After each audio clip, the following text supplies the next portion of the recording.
Hey everyone, and welcome to another episode of Ian as a Weirdo. So today I'm making my very first octopus. I freehanded the whole thing with thrifted yarn, and I am going to send this to a repeat customer on my Etsy. I kind of taught myself how to do the little spirals. I They're not particularly hard. We're going to go through how I did mine. I'm sure there's many ways. I don't even have like a bookmark bookmarked um, like tutorial on how to do like different like types of tightnesses of spirals and stuff like that. So basically, the premise is the more you put in each chain, the more or each stitch, the more curvy it gets. Same thing with ruffles on edges and shit like that. So I decided to use an H hook for all of this.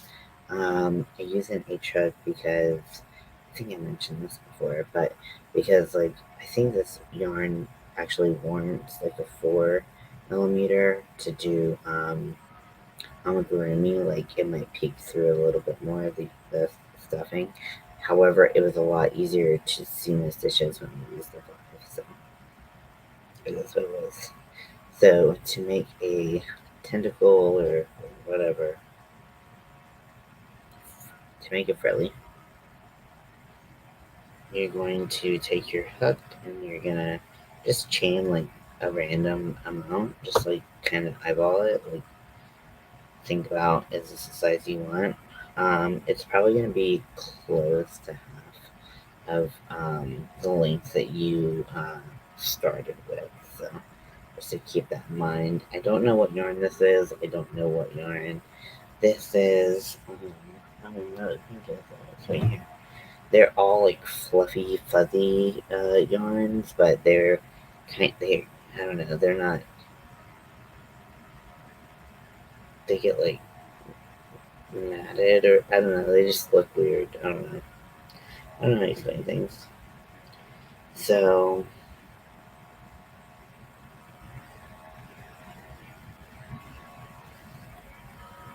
I'm just gonna chain. You can chain some big ones, chain some smaller ones, and just have like a good like height distribution. Also, I mean, this yarn I'm using is heavier because it's 5 weight, but pretty much if you put this much weight on it, it's gonna drip it down. So just kind of keep that in mind when you're making it. So I'm just going in with single crochets. I mean, you could make them wider with double crochets. And let's see how much I put on that. 4, 5, put 5 in there. And then just move to the next stitch and put about 5 in there. Like, it's not, I mean, it can be an exact science, but if you care that everything's the same, but for me, I wouldn't have more personality than perfect. Plus, I don't have time to keep track of all that. So, they're basically even. I'm good with that. Right? Okay. Okay, you nice at yourself. So at the beginning, it will look like this, like not much, or that you messed up, but I promise it'll start curling around. And, ooh, that was kind of cool, kind of weird. I think this yarn's so pretty. I didn't mean for this to become like a trans pride octopus, but it is, so, you know.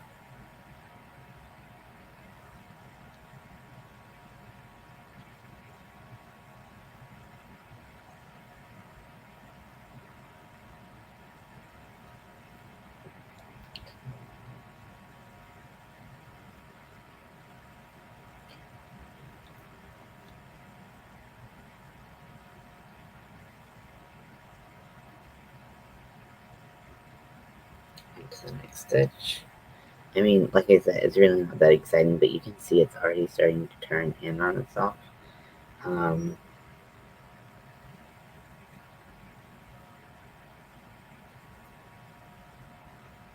I feel like these are also really good, like, sensory bits, which I really like adding to pieces when I can, because I want, like, people to be able to play and like, tug on toys and feel that, like, um, that happiness that you can only get from like a fidget toy. Um, so these are definitely very tactile, and you can add them on any project. Octopus or not. Oh wait, this is jellyfish? I don't know. Yeah, it's a jellyfish. Okay, my bad.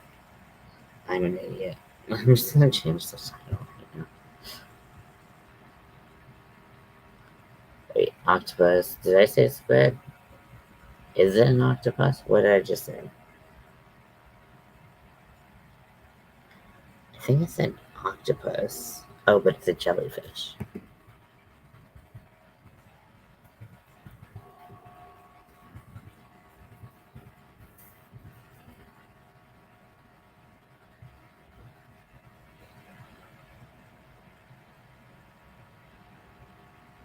It's late and I just woke up. Please give me some grace. Okay, so we're gonna go into the next stitch. This is really just like a lot of yarn overs, so when I have to do a lot of yarn overs, I like to use my furls hooks. Even though I was using my furls hooks anyways, if I wasn't, I would switch to my furls hooks for these particular projects. Um, Now, if this yarn is split, I would not use my furls because I don't like yarns that split with my furls because they've got kind of like a little bit of a pointed tip, and it can be really hard to use it with splitting yarn. Um, it goes right through like smooth yarn. This yarn is surprisingly smooth. It's funny. It's almost like it's roving, but then they put this like band of um, I don't know what around it, and then they twisted it, and then they dyed it. And so the band got dyed too. So the band is the same color as the section, and like the band was added after they dyed it. So it's really interesting. Um, and it's really pretty. I really wish I knew what yarn this was. So let me hold it up for you. So this is the yarn. It's got dark blues, light blues, pinks, and kind of like a minty green. You can kind of see that it has that wrapping around it. It was just at the scrap exchange. I don't know what yarn it is. So if you know what it is, let your boy know.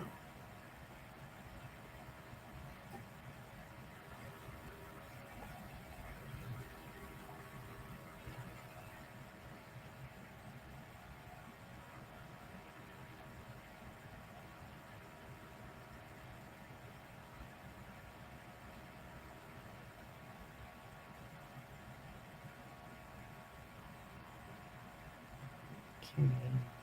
So this is what I will be doing until I'm satisfied. I think I'm gonna do like maybe 6 on the outside and then just like one on the center. Because like this is just like a small like token of like gratitude. It's not like meant to be like a big project, but I'll make it till it's done. I'm gonna embroider some eyes and definitely cute little mouth. Um, so it'll be nice and cute for the children.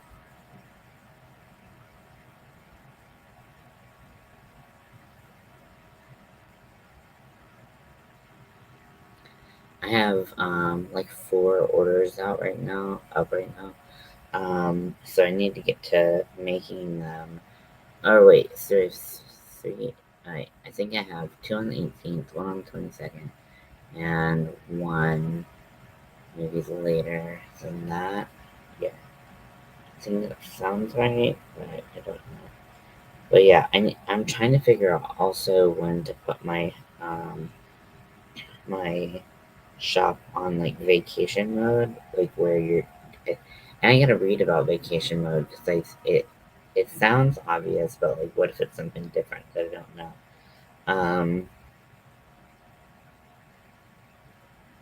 so I have to figure out what to do about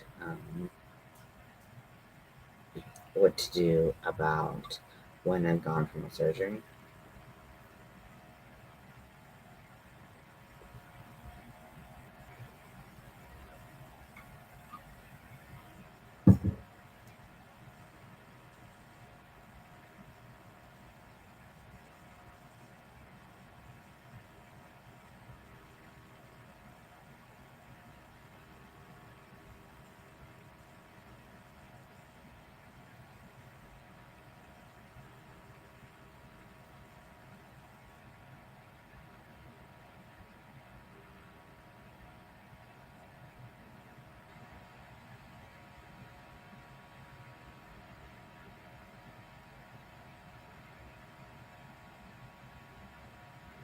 So you just make a bunch of these, and like I said, depending on how many things you put into it, it can just kind of turn out like this.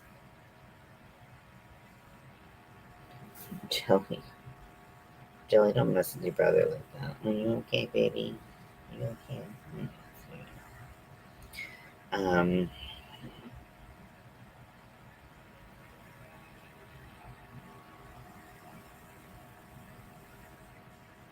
so,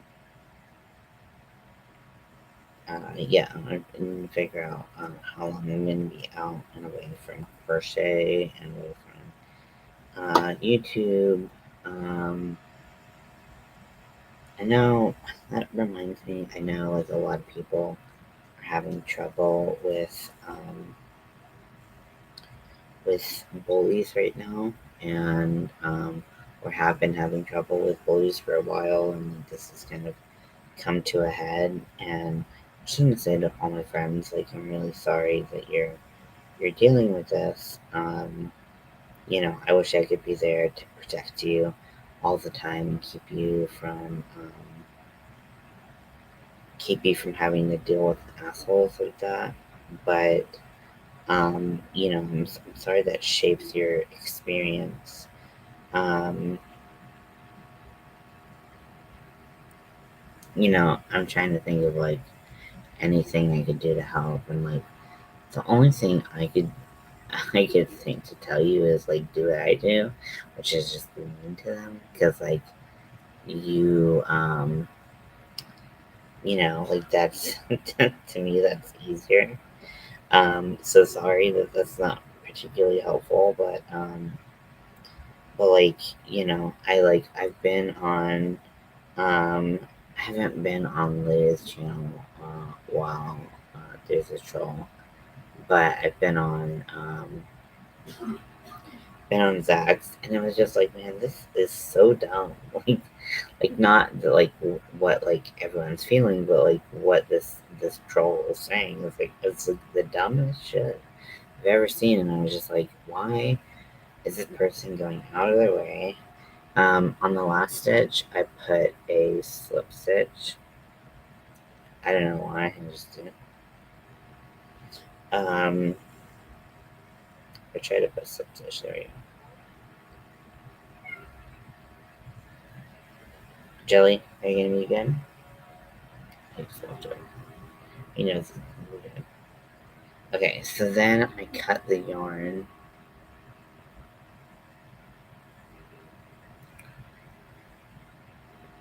I've been so unorganized lately, and I know you're like lately, but like it's gotten worse. Like for real, it's gotten worse. And that's really bad. Because it was already bad to begin with. Okay, snippies. I need snippies. And these snippies are unsheathed, so we need to be careful finding them. because they will cut you. Like that voice. Whatever. Oh, fucking thing.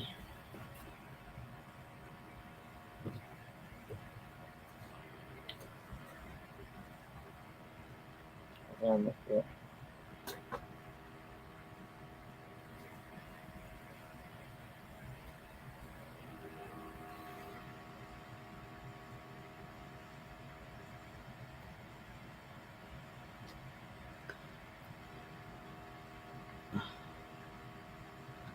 I need something to cut with, and I don't have anything to cut with.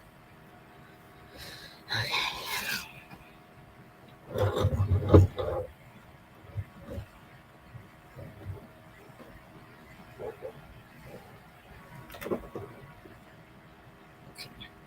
Let's find something.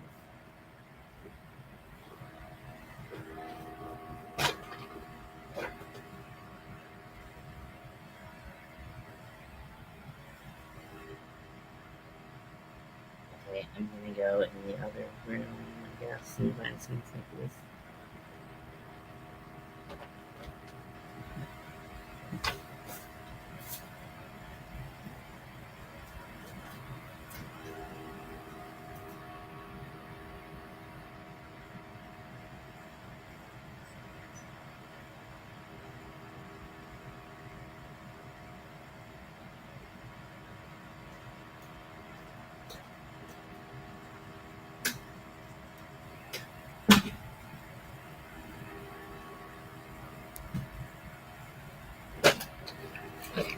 So I found some snippies. Um, they were also out of their package, but they were like 3 inches away from each other. So I'm playing too fast and loose with this. Okay, so I'm gonna cut my yarn. I'm gonna cut it about 2-3 inches. It doesn't need to be much. So at this point, so I'm gonna pull this yarn. So at this point, you should have two ends: the one where you made your slip knot, and the one that you just fastened off. Fasten being used loosely, and then you're going to find a spot. So I already did kind of like this part of the jellyfish, and so I'm going in and with my hook, and I'm pulling one of those loose ends, into the jellyfish, and then I'm gonna go right next to it, and I'm gonna pull the other end, and this just makes it like a more secure. More than like going in and doing like a knot or something like that, because the knot can always slip out.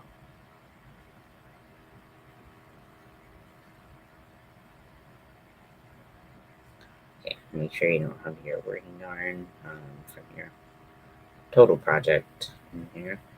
And then I'm just gonna tie it tight like 2 times. Okay, and then we have another little thing on our jellyfish. Isn't this cute? I just think this is fun. It's just nice and soft, and it's a little dusty smelling. I mean, definitely. I don't know if I'm gonna wash it or if I'm just gonna like Febreze the hell out of it. I don't know. It definitely can be washed, so it wouldn't be a problem. I just hate washing stuff. I don't know if that makes sense, but I just hate washing stuff. So that's what I'm working on right now. But I also need to do my I have a couple things I need to work on. Couple by couple, I mean like 1.5 million. Um, so I have a witch's hat that I want to make. I want to make a hood. Um,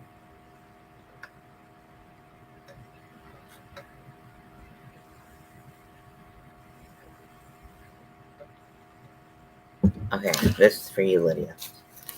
So I saw the fall, um, Red Heart Super Saver, and while it is very pretty, and I was like, it's pretty much the colors. It's a little bit darker, but than like what I'm working with over here. I was like, it's a little bit darker, but like it's still very pretty. And then I saw it worked up, and I was like, ooh, I don't know if I like the color changes. Like it just doesn't quite look right to me. So if you see any projects or you do any projects, because it kind of looks like a little bit like camouflage to me, and like that doesn't like scream fall to me. So I looked it up, but yeah. Anywho, yeah, so I'm gonna make a witch hat.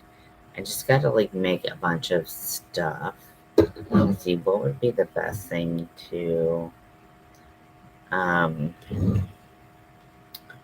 crochet? I know I want there's like a couple things that I want, but like probably should not. Um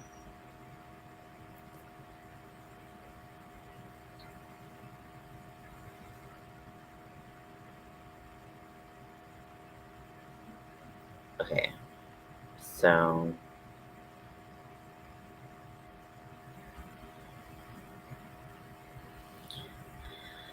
okay, so let's see. Crochet corner spiderweb. It might take me to the actual crochet corner. Who knows?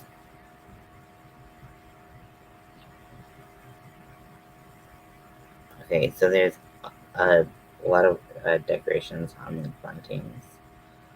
Um,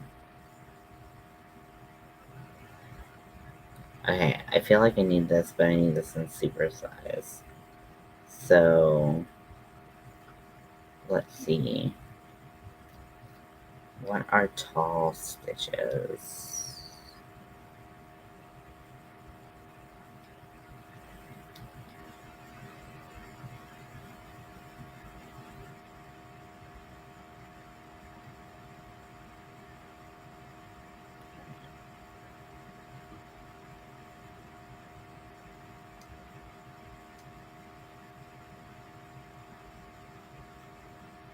Sorry, I don't know how to do things. So I rely on the help of this. Did you all see my stitch tutorial? I just did a stitch tutorial on my main, and I'm trying to put it on my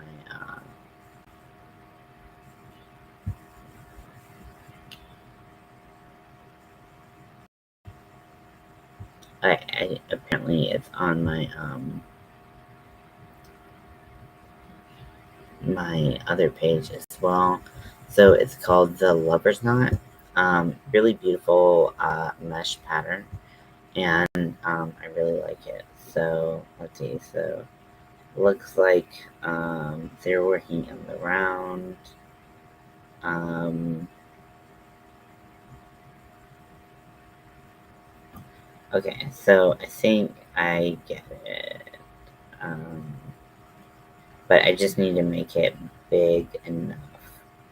So instead of doing stitches between, um,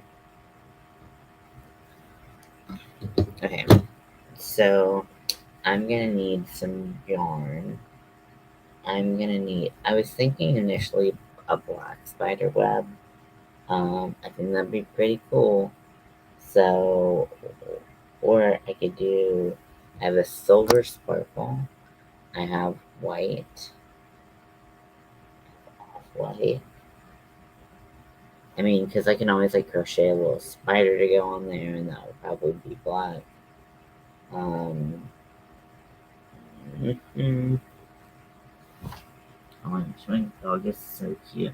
He like usually tries to sleep in like the little cat bed because he's so like big of a dog. It usually doesn't work. But he just has his paws and his head in the cat bed, and that's it.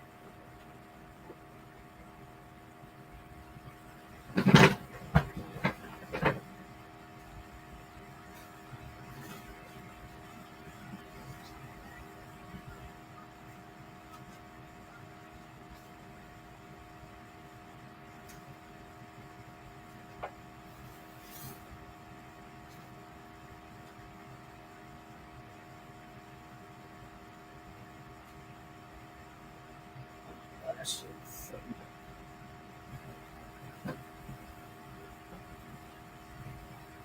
Okay, so I have my black. I don't know if you can tell how like all over the place it is. Oh my gosh, it's everywhere. It's all encompassing. Bear venom. And then I was like, oh my gosh, it'd be so cool to do like slime green because I do like green. Cool story. So maybe I'll do. I wonder if I could do like I don't know why I'm holding them together. I know what things look like. I wonder if I could do. I feel like combining the two would be a really strange choice, but I wonder if I mean, can I do like half and half? Would that be cool? I don't know. I love this yarn. It's so bright. It's hard to get the color right when doing that. There we go. That's right. Um. So let's see. And then I have some really pretty yarns, but I just don't use them on this. Okay, so let me.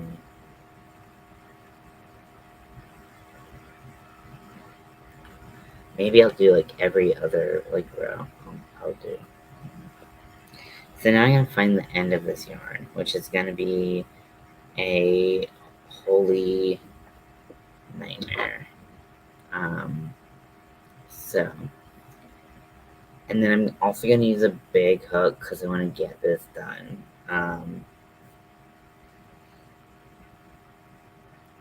So like, I know this might sound like stupid or weird or whatever, but I've been having really vivid not nightmares necessarily, but like dreams lately.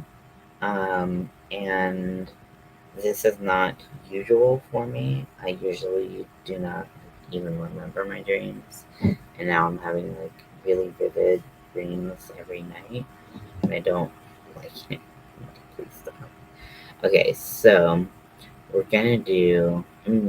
I think maybe we should do double stranded. Um, I saw that trick where you can do it with 3 yarns. Um, that could be cool. And then I can move up my hook size accordingly. Okay, so these are the biggest hook sizes I have. I have some clovers that are similar sizes, but okay, so the biggest one I have is a 15 millimeter. This thing is hefty, but like I wonder if like this would be like the right for like 3. It could be. It looks close. And then this one is a P. It's a 10 millimeter, and it's also black, which may make it hard. I feel like it doesn't grab things as much. And then I have an N, which is 9. So we're going to be using my 15 millimeter for the first time, which is exciting. So let me see. Um,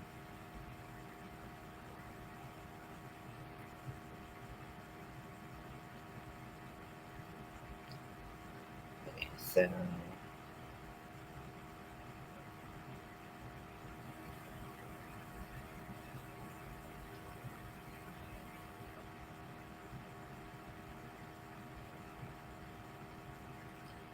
okay.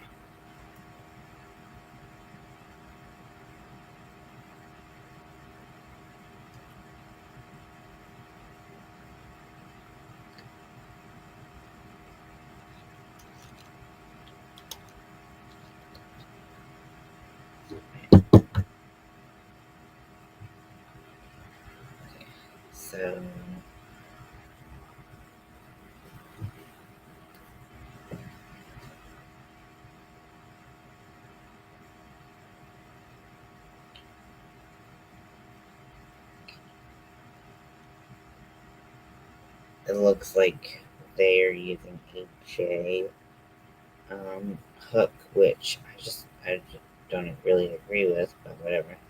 It's really hard to see what's going on. See, so in that three, you make your slip knot, and I don't really know how to tighten it. Does it pull stuff out? I don't know. Okay, this is gonna be like a number on my hands, but hopefully it means it goes fast. Okay, so we have our, I don't even know what we're supposed to have right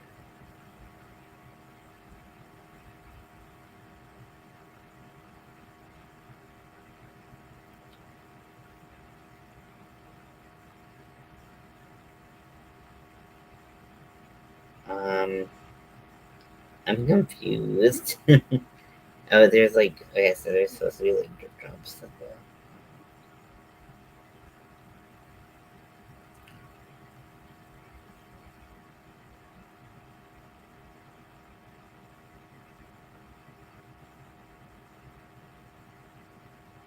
I really don't.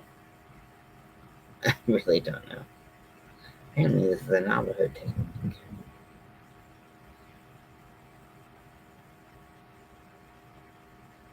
But like, this doesn't stretch, so I don't understand. Okay. Okay, let me find another video. I'm trying to find a way to do it. Okay.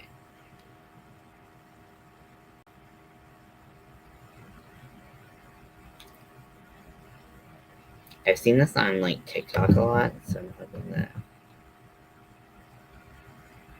I can learn to do it. Oh god, it's making an actual knot. Okay, so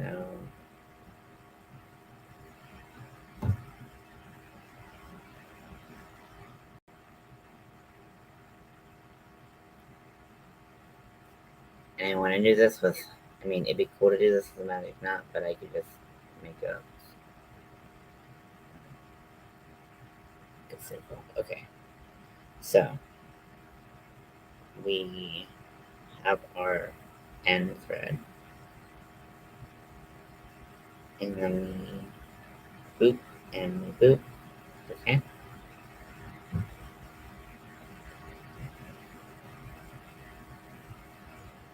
So with the one with the end, we do our slip knot. Okay.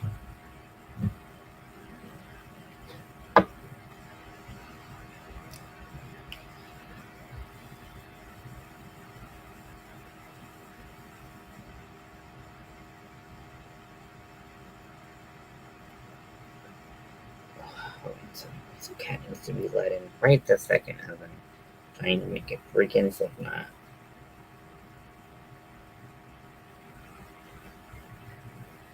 Okay. So got that. Let the cat in.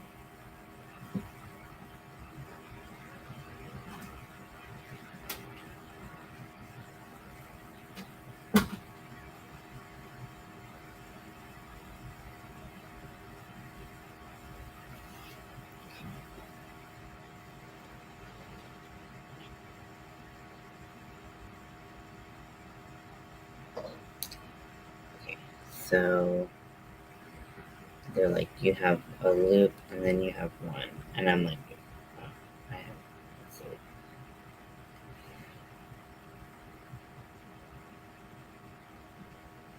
Okay.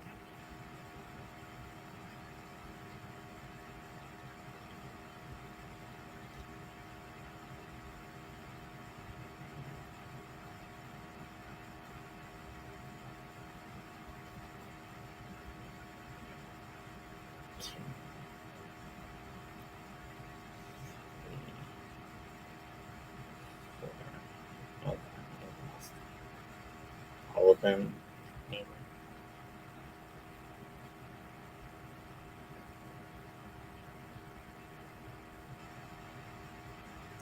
Okay.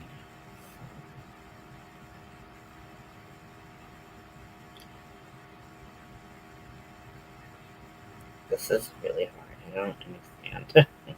Okay. So then okay, so because if we pull through, we're going to pull through the loop. We're going to go through the loop and make a new loop.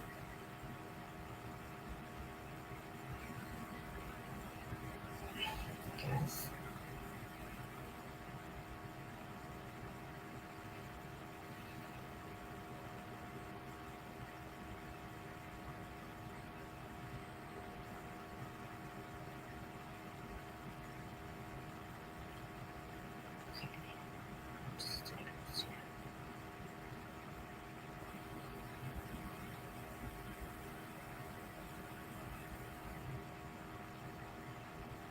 Because then at that time, okay. Okay, so then you like set it up where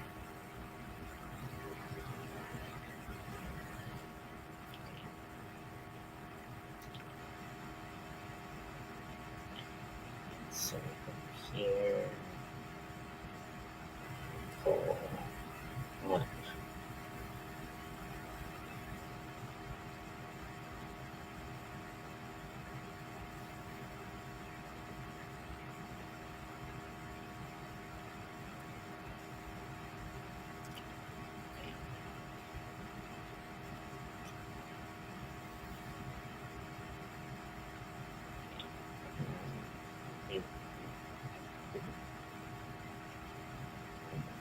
Here. Oops.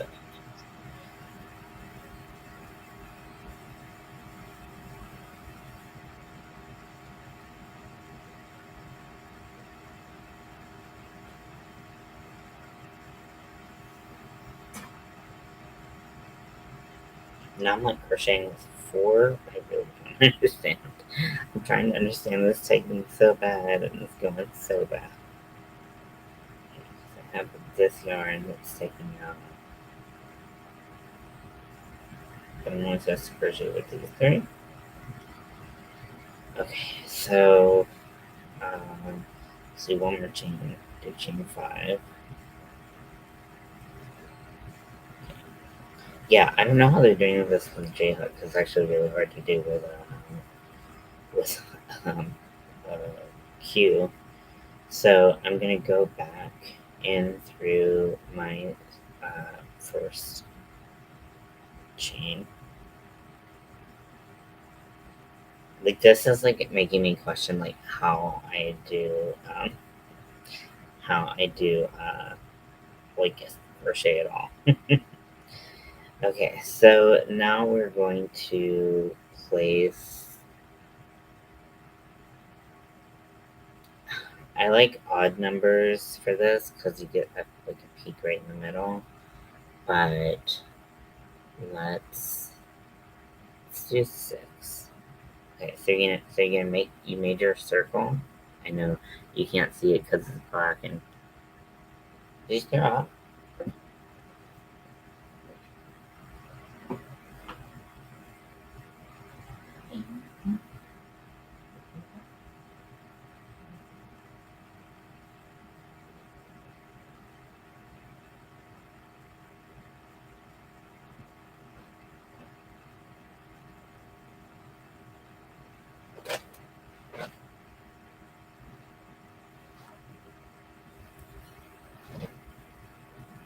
Okay.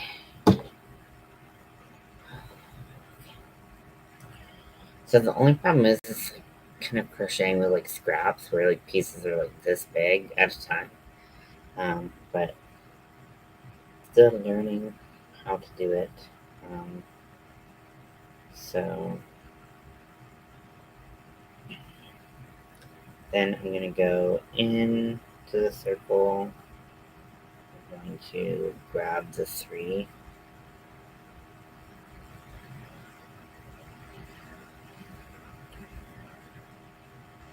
And then, no, grab the 3 and then do a,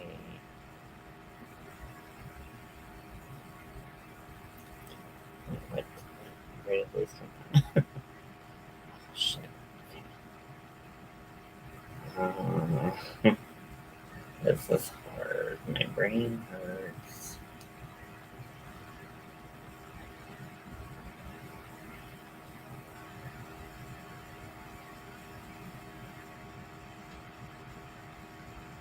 Shouldn't be working with two loops.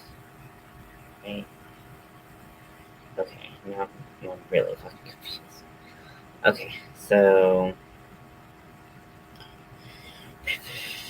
I'm gonna undo everything and try again. It is really hard to attempt this on black yarn. I will say that was a choice that I made, and now I regret. So, but I don't, it was just what it was. Okay, so we have our three. So this is looped around. So this would be a great way to um, use up yarn in it use up a lot of your yarn, and also it's a great way to make things denser. So if you need like a dense blanket or something like that for the winter, or you're making jackets or something like that, hats, anything like that, in theory, I believe would be good. Okay, so I'm going to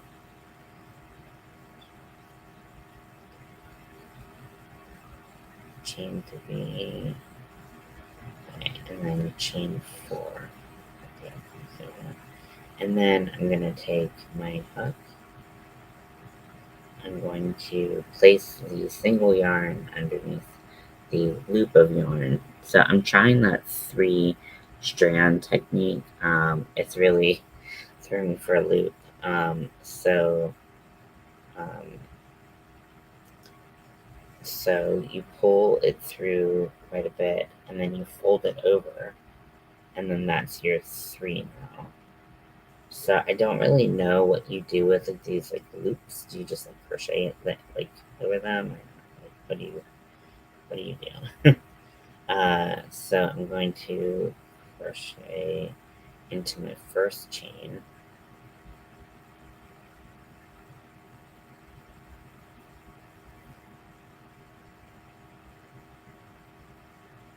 and actually I'm going to slip stitch into it. Sorry.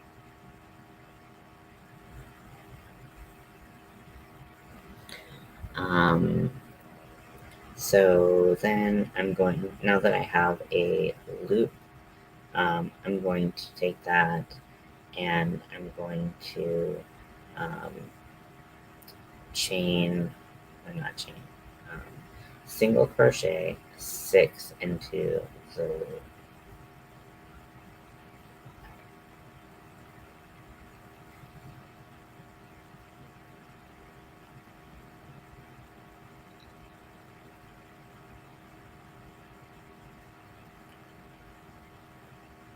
2,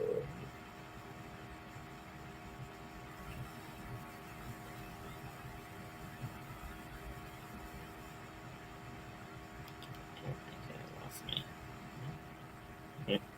I lost my loops and now I'm slipping right off the end. Okay, 2. Okay, so I need to do the yarn over thing. And I'm just gonna do it by hand. That's what I got right now.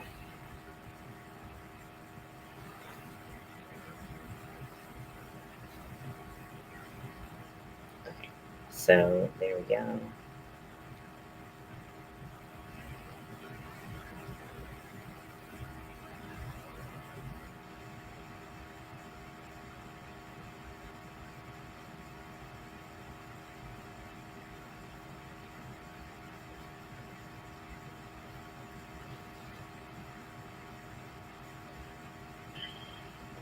Two, three, 4,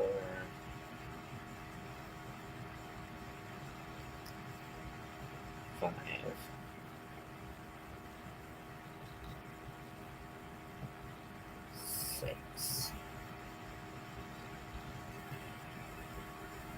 Okay, so then I'm going to chain. I'm gonna start by chaining uh, 4 and see how that looks. Also, I don't have to like do all this during the chain sequence, but it's gonna have to happen in between. Okay, so I'm gonna chain 4, 1, 2, 3. Okay, I think I got 4.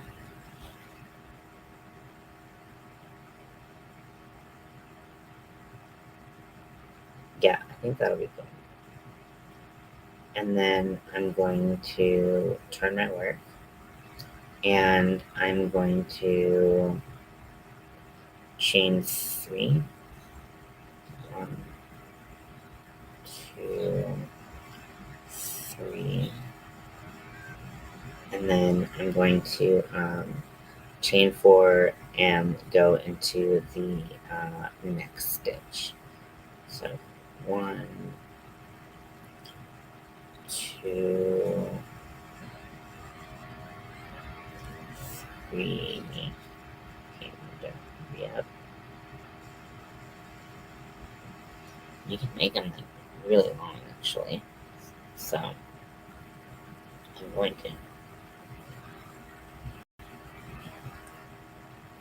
4. Then I'm going to go into that next stitch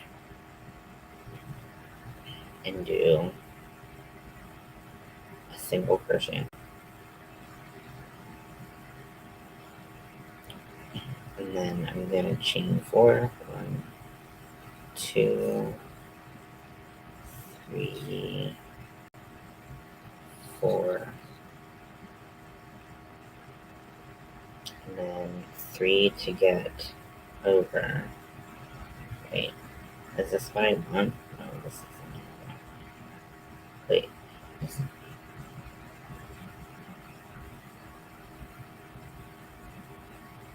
Oh, okay. I see what I did wrong. I see what I did wrong. Okay, so here, where I put the single crochet, I should have put 4, um, 4 chains.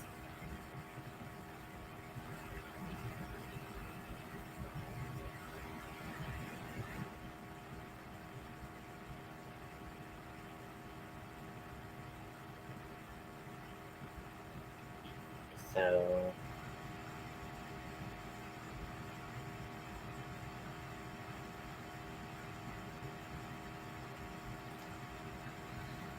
this is hard. My brain hurts. They need to be out here for this.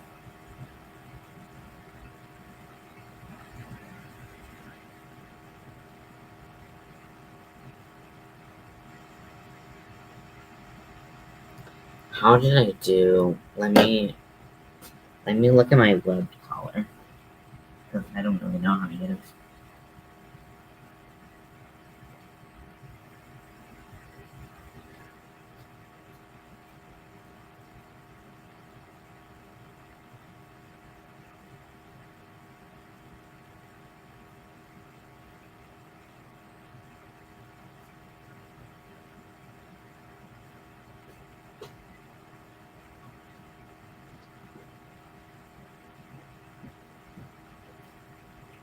Okay, so with this, I always had a single crochet to come back to. So I'm trying to think if you can do it with chains, because like then the whole thing becomes chained, but really you kind of need just one big thing. Okay, so I'm gonna undo quite a bit on this.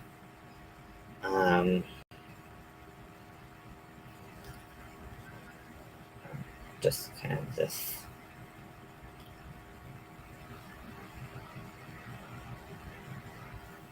Okay, so we're we chained one, we turned, and then I'm gonna do a treble crochet. So I just want a tall stitch in there because that'll help with the height.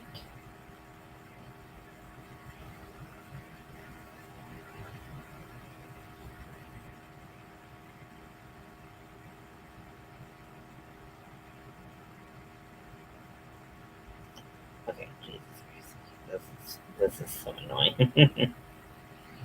Okay.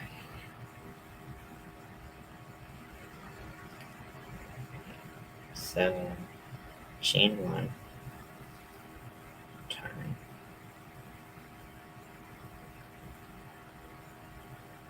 Actually, I should chain more than one. That's probably not a problem. Okay, so I'm gonna chain three.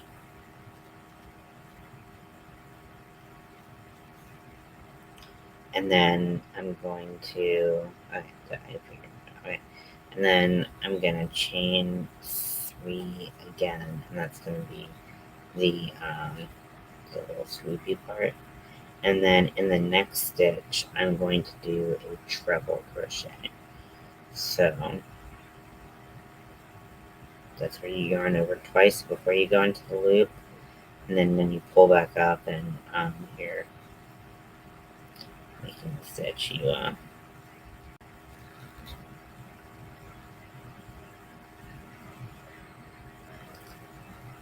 go through two at a time. Okay, so now, so this is really hard to keep tension straight on all of it, but I think that is a good height to start out with, and then we'll just kind of keep going, and we'll see what happens. Yeah, I envision black because we have such light walls right now. I think we're gonna try to paint the walls, but I always say that we're gonna do more than we actually do because I'm a person. I have a lot of dreams and don't have a lot of finishing things in me.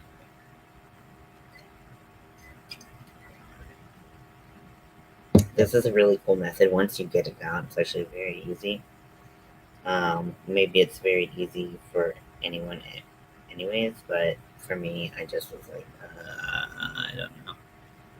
So I needed to watch a couple of videos. But that's the joy of the internet, is that there's always someone out there teaching you stuff. So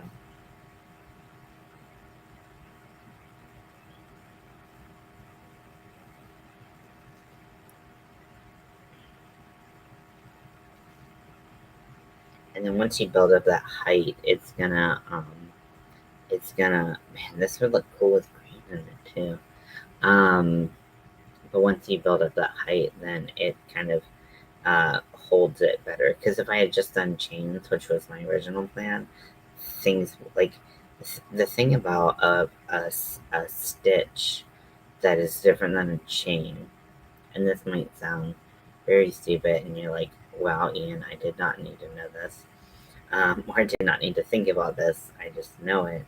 Um, so the reason why the chain wouldn't work for what I was doing is because I was here, and then I wanted to do a chain, and a chain will take you down, but it won't help you get back up unless you like come back up the chain, which is fine if you want to do that. But my chains are already so big because they're three times the size of worsted weight. Um, so a chain, a stitch will take you down and bring you back up. And so that's a big difference because you need to be back up to do your little swoopy. So that's my 2 cents. 1, 2, 3. Okay, and now that we're getting low on additional string, see, we can just like take it all the way up, all the way like that. Just hold it and go.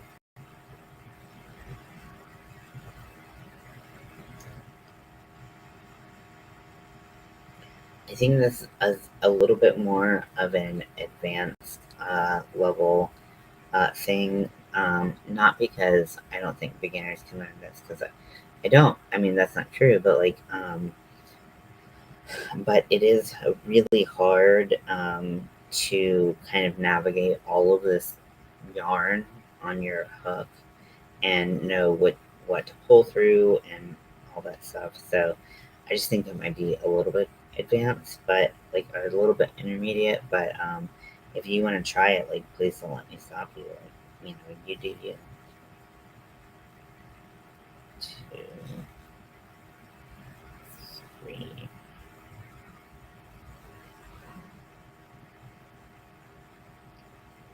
Okay, so one, two, three, four.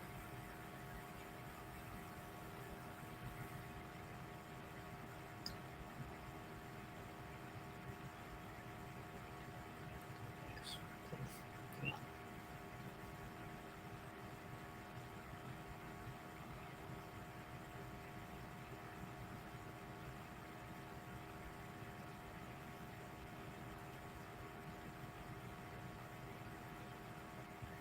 Oh, what the fuck is going on? I need it. No, it's not frustrating.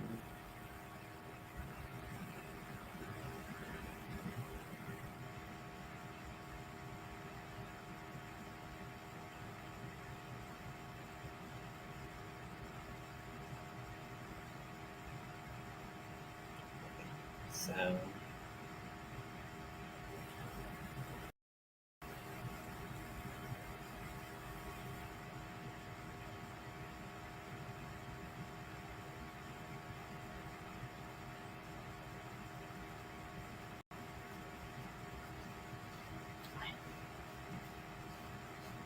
I'm not really sure what happened. I'm being totally honest, but um,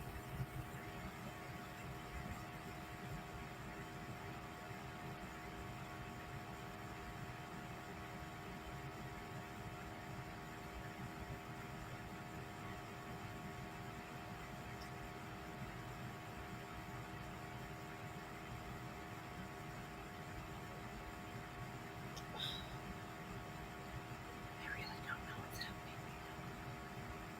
I don't know what I'm missing. I'm scared the work will hurt me.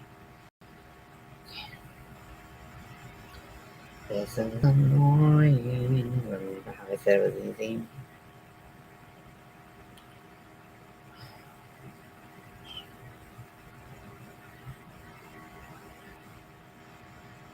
So I've been trying to watch more Halloween movies and trying to push myself a little bit on the scary factor.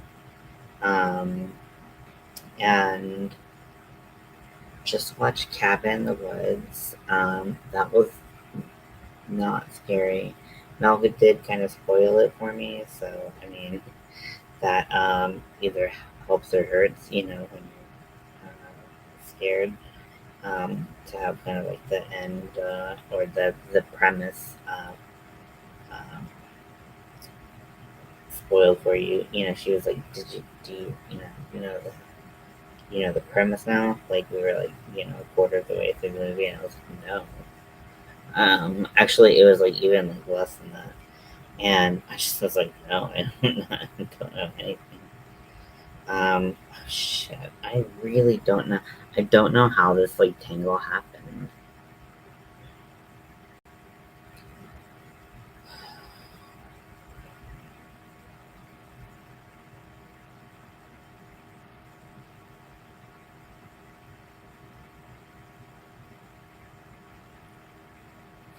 I'm just gonna go for something. I might just destroy this with these. I don't know. This is already like really like gross at the top. Okay,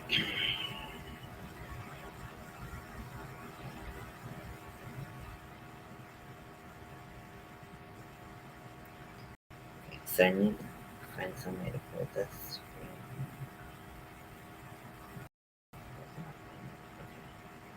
So I'm just gonna go for it. I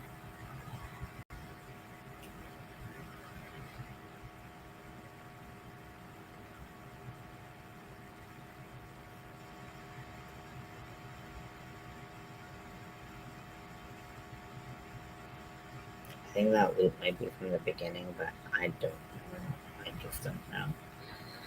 I could do another one of these. Honestly, like, is it fine with just 5? I don't know. I have that 6 stitch, but I don't know. Okay. Let me get some more yarn first.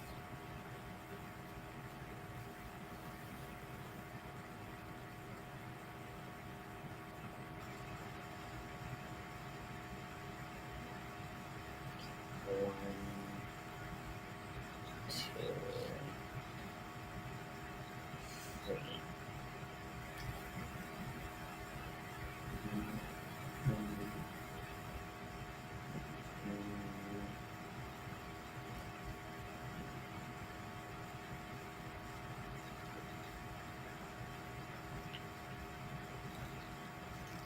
It's really hard not to like slip a finger like in like one piece of yarn or something like that and just like totally destroy your progress. Okay, maybe this wasn't my best idea, but I think maybe it's gonna look spooky spooky by the end of it, so whatever. Okay, so now that I've gotten to the end, I'm gonna chain up 4, 2, 3, 4, and I'm gonna turn my work. So this is what it looks like so far. And this will be in the corner, um, you know, just hanging out. So, so yeah, so I did 6. I think 5 is actually probably the sweet spot, but I did 6 anyways. So then, so I chained 3 in the row before between the posts, and so now I'm gonna crochet 5 chains because you want to add to every iteration. So 1, 2, 3, 4, 5. Okay.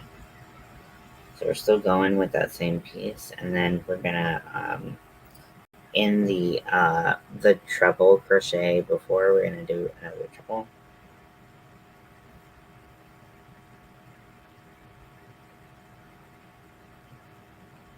Okay, so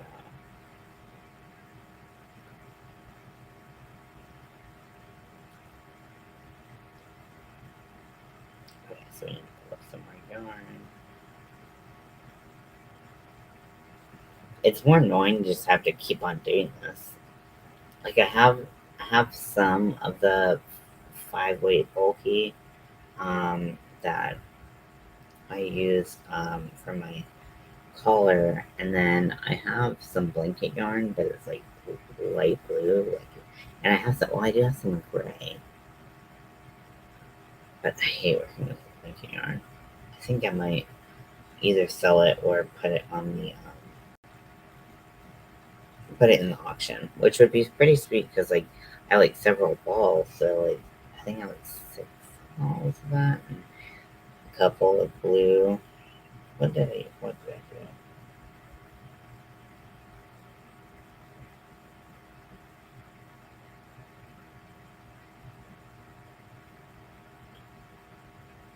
I mean, it looks like I did it right, but then also it like is just it's weird. Like, I don't know. Okay, so I thought about using blanket yarn, but just not really the vibe I'm going with, and also like I want to have these decorations to keep up for like 2 months, and um, so I don't really want like the blanket yarns just seem to collect dust more, I think. I don't know if that's true or not, but it's in my mind. Okay, so we're gonna do a treble crochet into the next treble.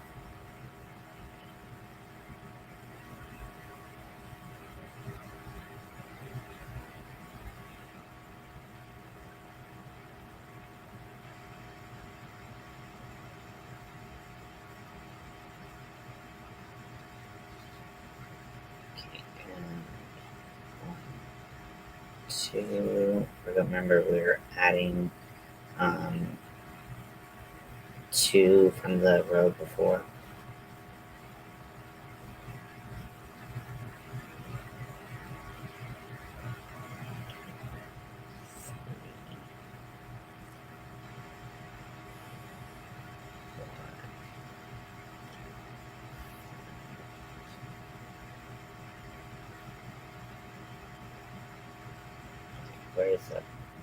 Where am I going? Okay, and then we're gonna go into the next treble. You know how it is. And I'm also wearing a black shirt, which makes it even harder to kind of like show you what I'm doing. Okay. Keep those 3 together. Just feel like I could use an extra set of hands and make this a lot easier, but you know, it is what it is. Hands are what they are. 2, 3, 4.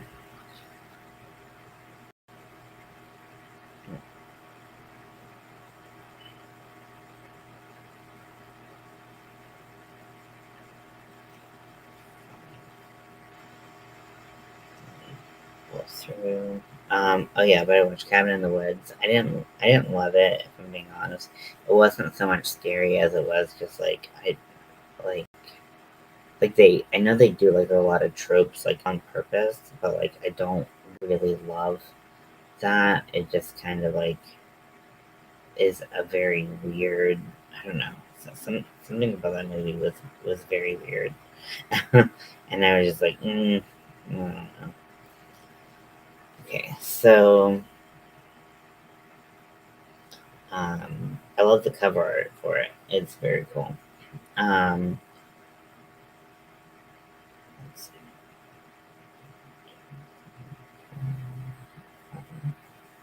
Okay, so we're gonna do a little treble. Um, so yeah, I didn't like Cabin in the Woods that much.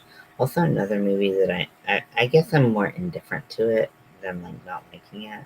Another movie I was kind of more indifferent to was Renfield. Um, like I felt like there were some moments that I was like, what's up? And then other times where I was just like, what? Like it just was a very like, you know, it was just a movie. Okay, so I think I wait. Did I skip one? Oh, because I need to go into. Wait, what is happening? Okay, so okay, so I'm just gonna chain 3, and I'm gonna go into the 4th. Oh, I'm gonna chain 5. Sorry, and I'm gonna chain. I'm gonna go into.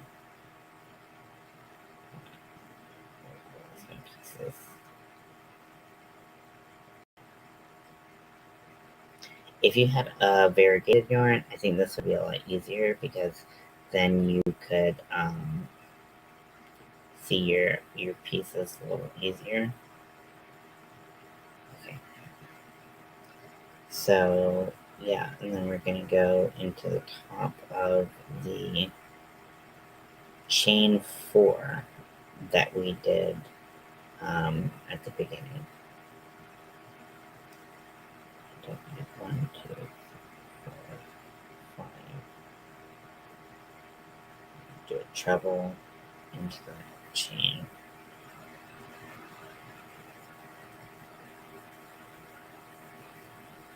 Oh my god, I'm so slippery.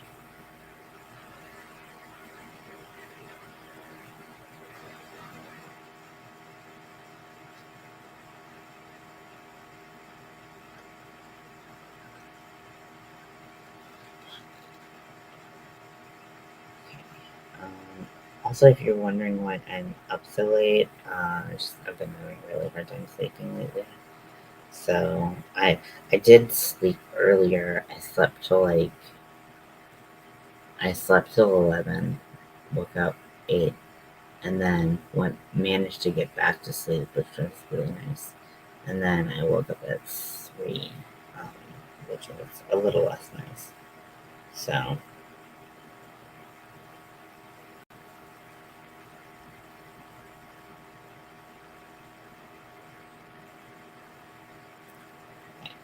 so now I did my treble into the top of what is going on. It's so weird. Okay. I literally don't know what the fuck is. Okay, so wait, here we go. Okay, orienting myself. One, two, three, four, five.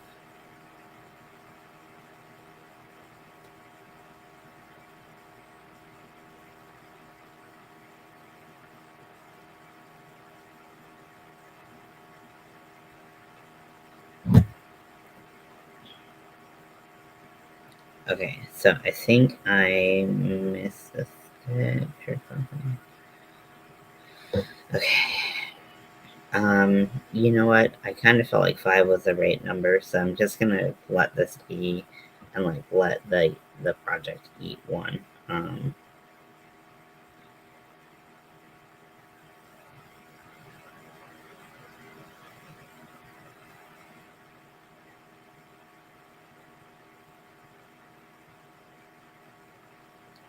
Okay, so yeah, like,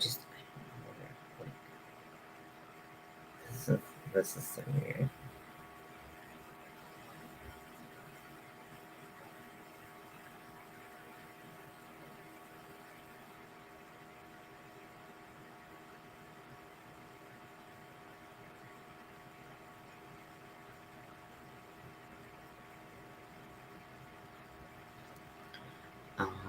Yeah, this is some bullshit. Like this is really like it doesn't look great. And I mean, I'm not looking for perfection, clearly because I'm on YouTube and I show my fuck-ups all the time. Um, okay, so I just I don't think I feel great about just like leaving one behind. Wait, did I do 5 or did I do 6? Oh, I think I did 5 because I think here's a stitch right here. Okay, okay, I got you.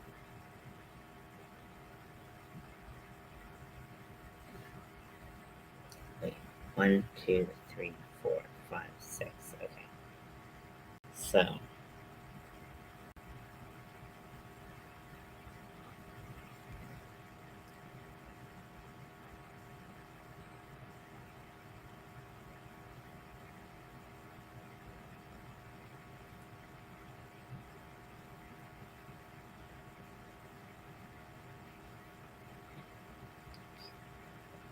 we're just gonna get this. We're just gonna get this. We're so good at this. Mm, mm, mm, mm, mm, mm, mm, mm, mm. Also, not Halloween related, but still pretty awesome. I've been I watched the Bob's Burgers movie, and we're on the latest season right now. Um, I feel like that was like a weird choice to make a movie with because like the storytelling is like very episodic, but like there's like veins that like run through, but um, I don't know. It was very like I feel like I could just have watched an episode and that would have like done the trick. It didn't feel like it just felt like a long episode. I guess is what I'm saying. So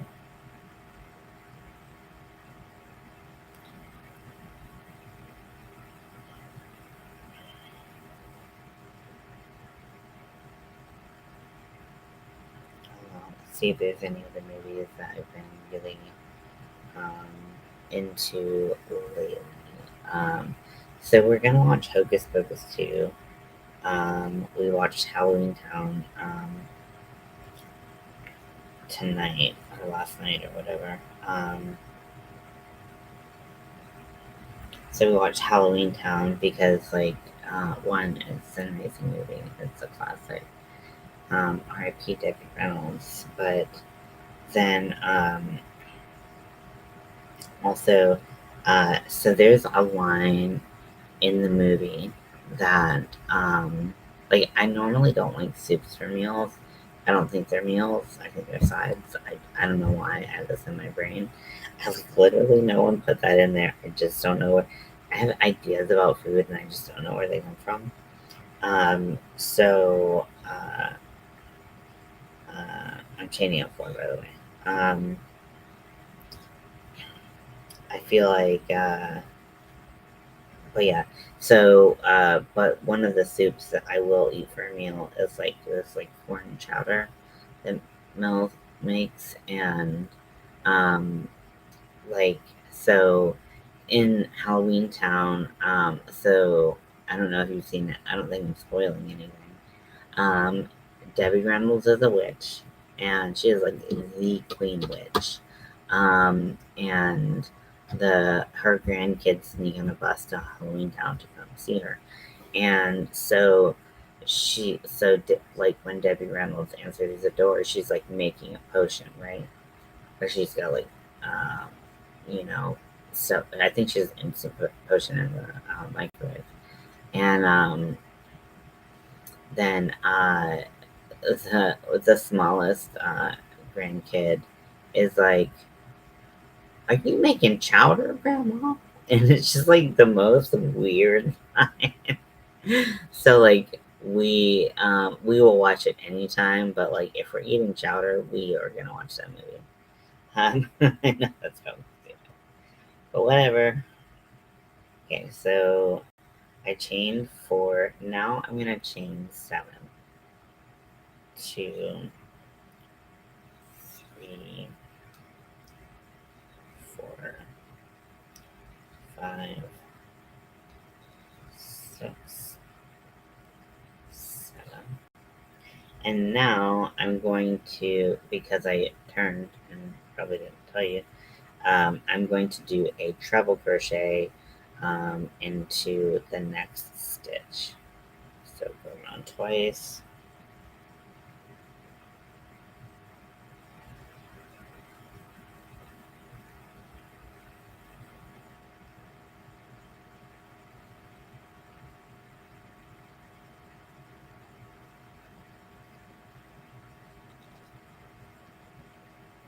Okay, so we're getting low on string. This is great, like a great yarn eater. Especially like with these like Caron 1 pounds or pound of love or whatever. Like they're just so good. It just like they eat so much yarn, but like it helps, and you get this like kind of, it does like, so one of the things is if you want your work to look very smooth, precise, things like that, that I would not recommend this technique, because like it's so hard to keep the same tension on 3 strings that like it, it's not for this project. So just so you know, if you plan on doing it. But I think for spiderweb, it's cool. I'm kind of like going back and forth on like it's black the color, but because I've already made so much progress, I'm just like, nah, who cares? Okay, so we're doing 7, 2, 3, 4, 5, 6, 7. One of the things I do like is that you can't see the transition of the yarn. I mean, there are like I said, it's kind of like lumpy in general. So like if you have like when you have the end of this loop, it's not gonna like stand out because you always have 3 at least.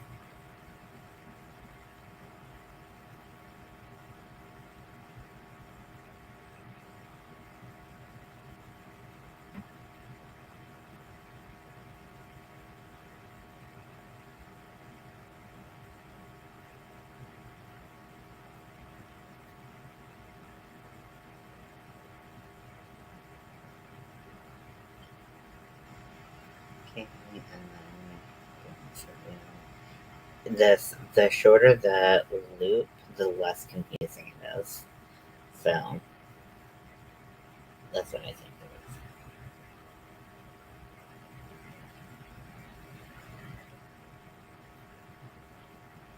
Making chowder, Grandma?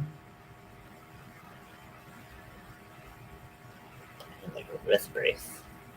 1, 2,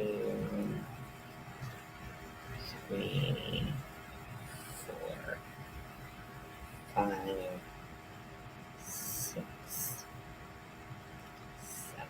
So if you have any scary movie, but not that scary movie recommendations, I would be glad to take them. I can't do like paranormal, supernatural scary. Can't do that. I can't do like psychologically scary. Can't do that. But I can do flicks all day long. Campy horror, love that. And stuff like that is more my wheelhouse. So we already have like Halloween and like Alien and things on our list, but if you want to add to the list, go for it. What the fuck happened here? I thought I just wrote it there. It's still, what the fuck happened?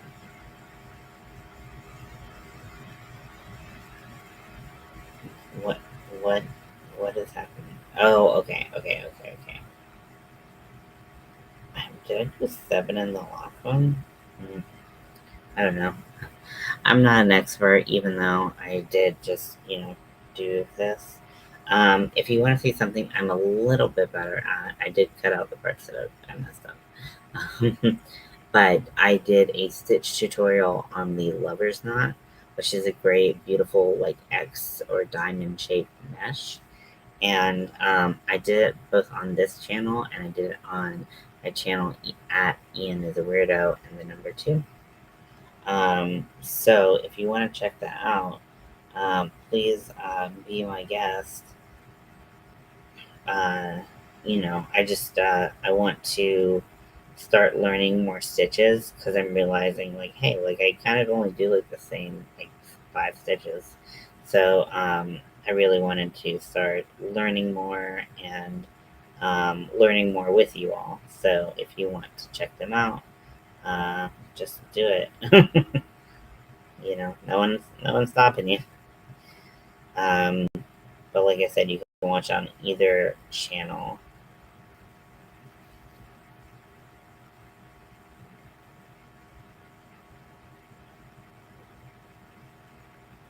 So I have so much of this particular yarn, and I've talked about it before quite a bit, but uh, so this yarn is actually not black. It is like a really dark, dark, dark charcoal. Charcoal. Um, and the reason why it is because they were having a crazy sale on Caron 1 pounds. And I was like, I have to get on this. And there's like a color I'll always need, and it's black. So I just grabbed them, checked them out, took them away. Then I got home and I was like, this black isn't like as black, but maybe it's just like the the dye or something. Um, and so then I looked at the uh, the tag, and it was like a charcoal, or like deep gray or something like that. And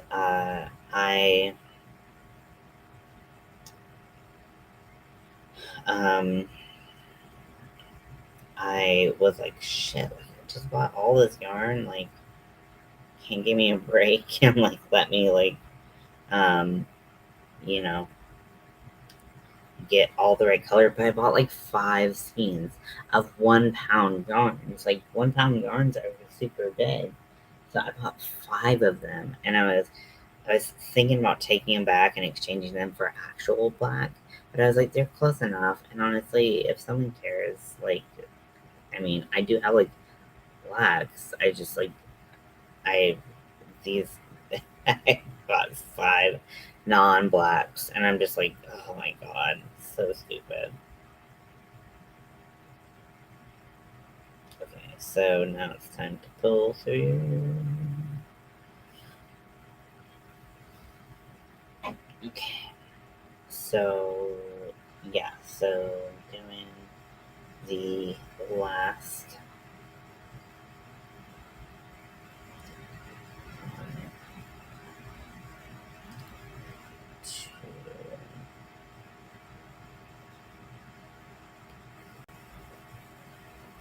three, 5, 6, 7. Okay, now I'm at the last stitch, and I'm gonna do my treble into the fourth. 1, 2, 3, 4.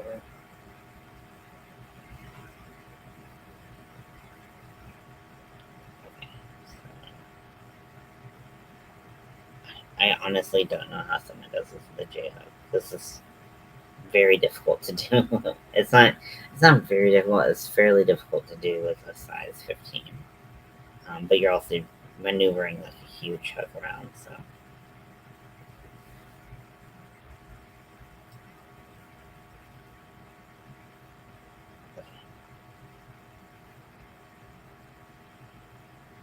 so this is it so far. I think actually, 5 would have been good if I wanted like a little bit more taut, but I think 6 is good for like kind of hanging and stuff like that. So I think this is working pretty well. And that circle that I had at the beginning, I can use that. So what I'm gonna do that I don't always do, sometimes I can just like drop a project, but with this, if it unravels at all, I do not know what I will do. I probably will lose my mind right here on camera. So ta-da. Okay, so we're gonna put this yarn over here. And I'm gonna go back to making jellyfish tentacles or whatever they are, squigglies. Oh my god, I need some more water, but I'm too lazy to get up and go get it. Okay.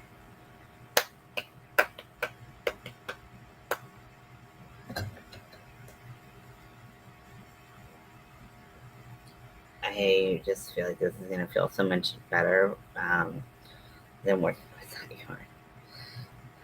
Like, I honestly feel like my left hand, because I don't, when you crochet, depending on how you hold your string, you don't typically like work your left arm that much, and so I feel like this motion of like getting more yarn is like kind of wearing out my like rotator cuff or something.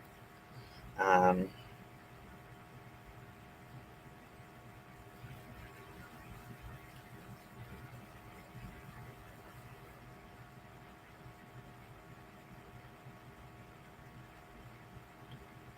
yeah, it slides like butter, and I don't have to worry about stupid strings just popping off and shit. I'm gonna do this one a little bit shorter.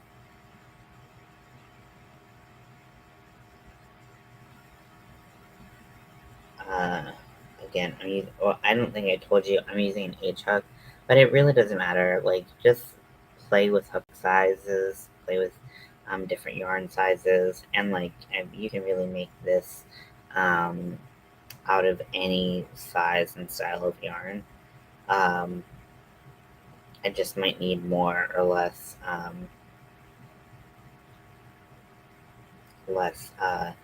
single crochets per, or just stitches in general, because you can use double crochet, half double crochet, um,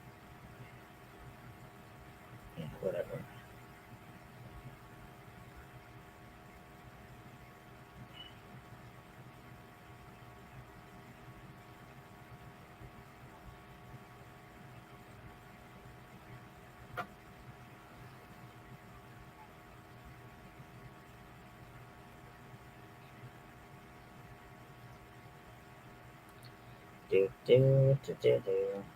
I'm just gonna remove this chat overlay. I've had it for like maybe an hour and a half now, but who cares?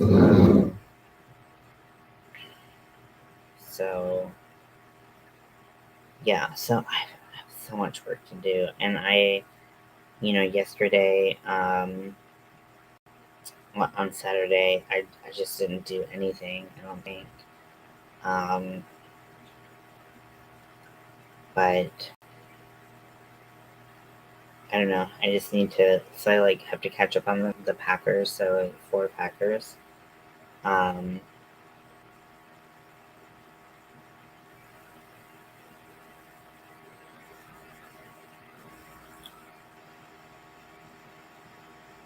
and then yeah, I can knock out those Packers. Maybe I should work on a Packer after this little technical thing. I'll work on a Packer.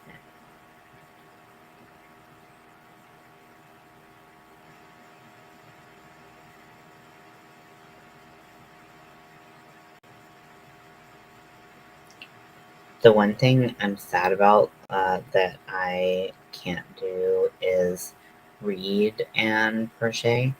And I know, before you tell me about the existence of audiobooks, I know that they exist. But I read a lot of fanfic, and I wish that there was something that could read it to me um, while I crocheted. But I've tried some like text to talk apps, and those are I haven't found one that can work on like a website. So if you have any recommendations, I would really appreciate that. I know that for the visually impaired community, there are like tips and tricks and types of uh, things like phones can do by themselves, or apps where it can do text to talk. So if you know any of that, please let me know. Um, because I just would like to be able to read. Because part of the reason I don't crochet is because I'm stuck in the story for so long. So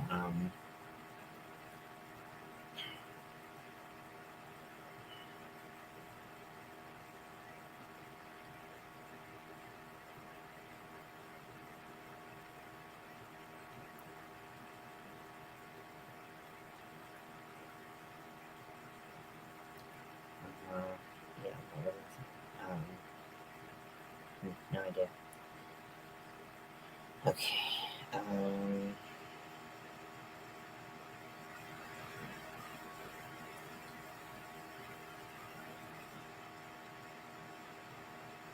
and then we use the snippies.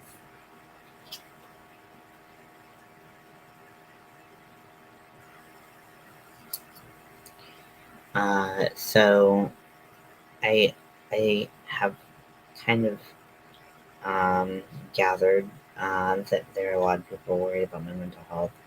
And it's totally understandable, and I like really appreciate just like your friendship.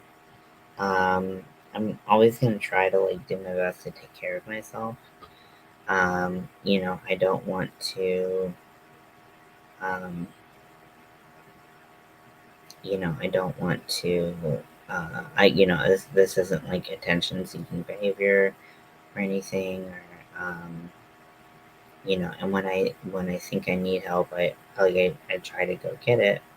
But I just kind of wanted to like quell some of those concerns if anyone has them, because I don't like putting my friends kind of in a position where they're worried about me.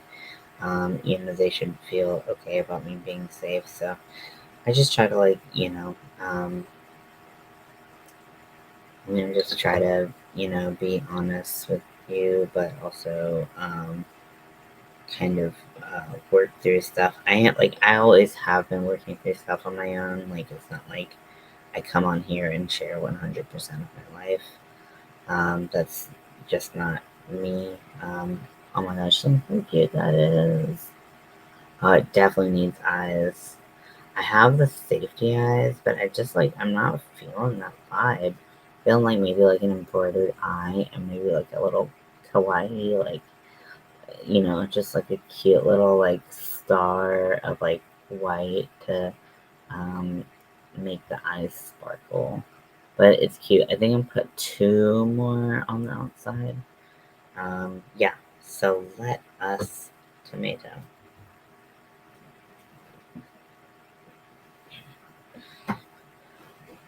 I'm literally just like such a mess right now.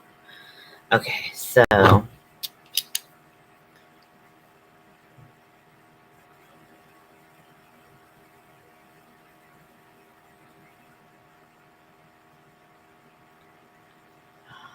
gonna get some more water.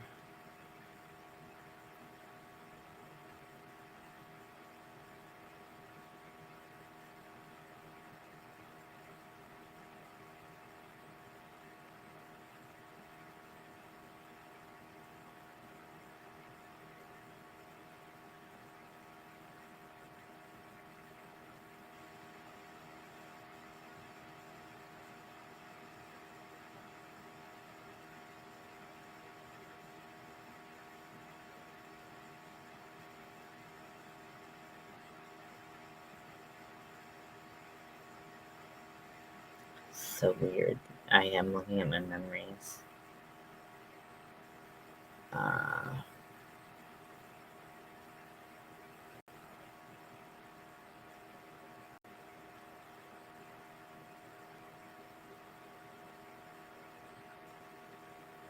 okay. Wow, this is weird. Incubus, seeing Incubus in my Domino shirt. That's hilarious. So yeah, I was gonna look at my Etsy. My my therapist, yeah, so I'm gonna start learning ASL, which is American Sign Language. And it really like is just for me. So it could like she could be making up like moves like left and right, and like I would be none the wiser. But as long as I can communicate with Mel, that's primarily what I need. There are a lot of times where I just can't talk and I can't communicate, and we've tried different things. And Mel is such a talker that like um if I am silent, it makes her very nervous. And so I want to find some kind of balance.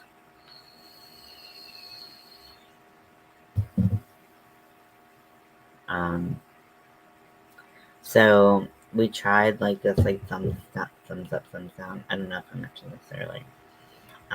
Okay, so we have a 5-inch trans stripe. Okay. Um so uh what was I gonna fucking say? Uh, my whole panel like this stuck in my flippy floppy or whatever. Okay, so we tried the up and down, but I don't think that is like good enough for what we need it for. I think that there's so much like gray area sometimes that you really need like a more solid way to communicate with people. Um, and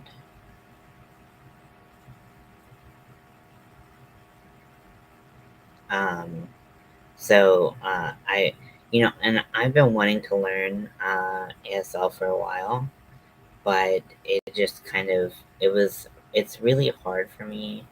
One, because I need a good app that can like help me like really see what's going on, because I feel like I can like try to like if you like print off like a sheet of like actions, it for me it's very difficult to for me to like do it.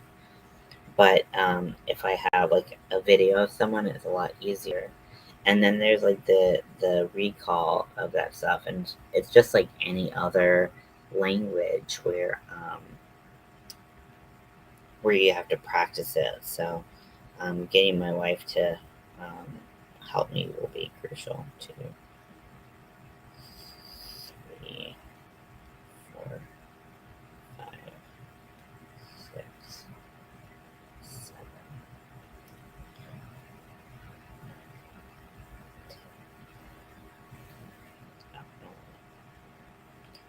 Okay, and back down the chain. So this is a Packer pattern. This is a pattern that I did pattern testing for, and it was really cool. It was actually my first pattern test, which I may have kind of lied about my experience just so I could get into the Packer testing. Huh. I mean, they wanted to be like relatively beginner friendly, so I guess that was right.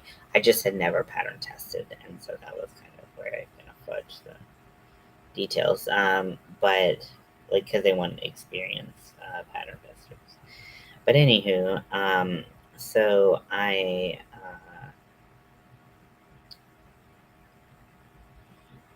pattern tested this, and eventually it was published. And if you are a crocheter and you were looking for some way to make an impact on your community, some way to make a little bit more money, anything like that.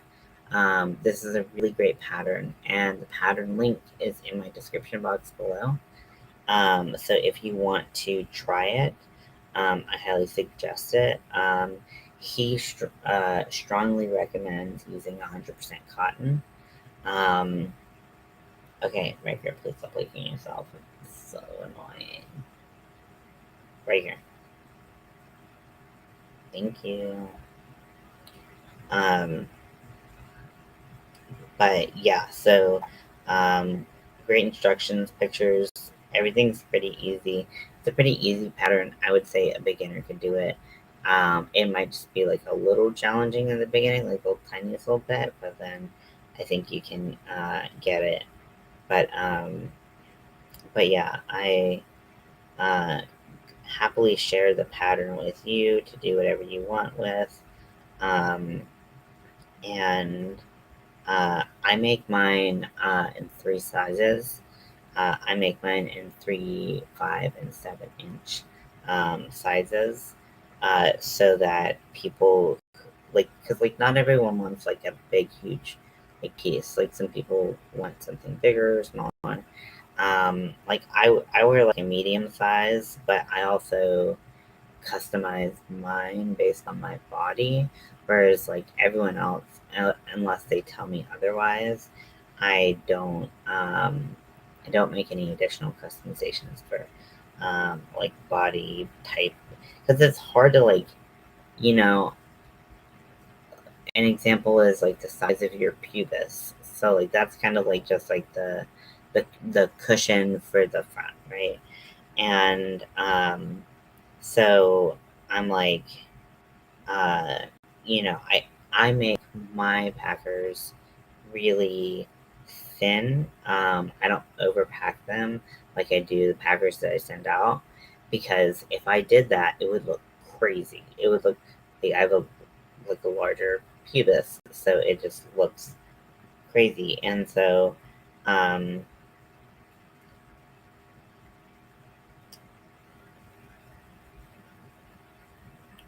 uh, what was I saying?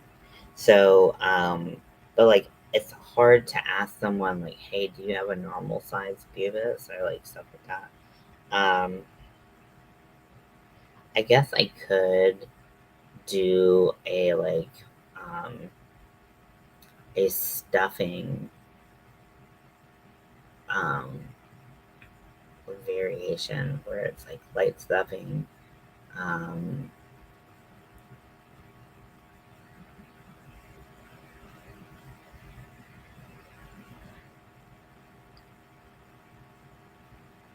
Yeah. Actually, can I do that from my phone?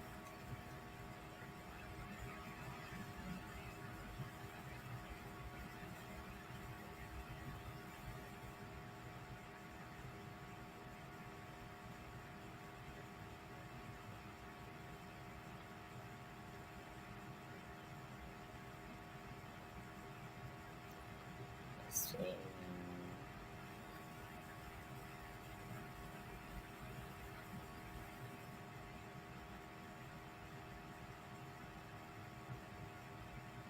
Manage variations. What if I want to add another one?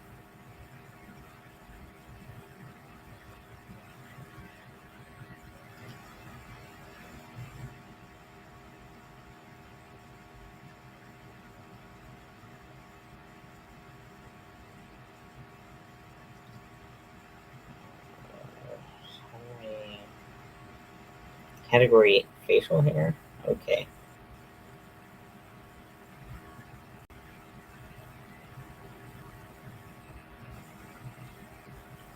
I don't know how to change my variations. And like, I feel like that's always the one that gets stuck. Um, I'm gonna add personalization.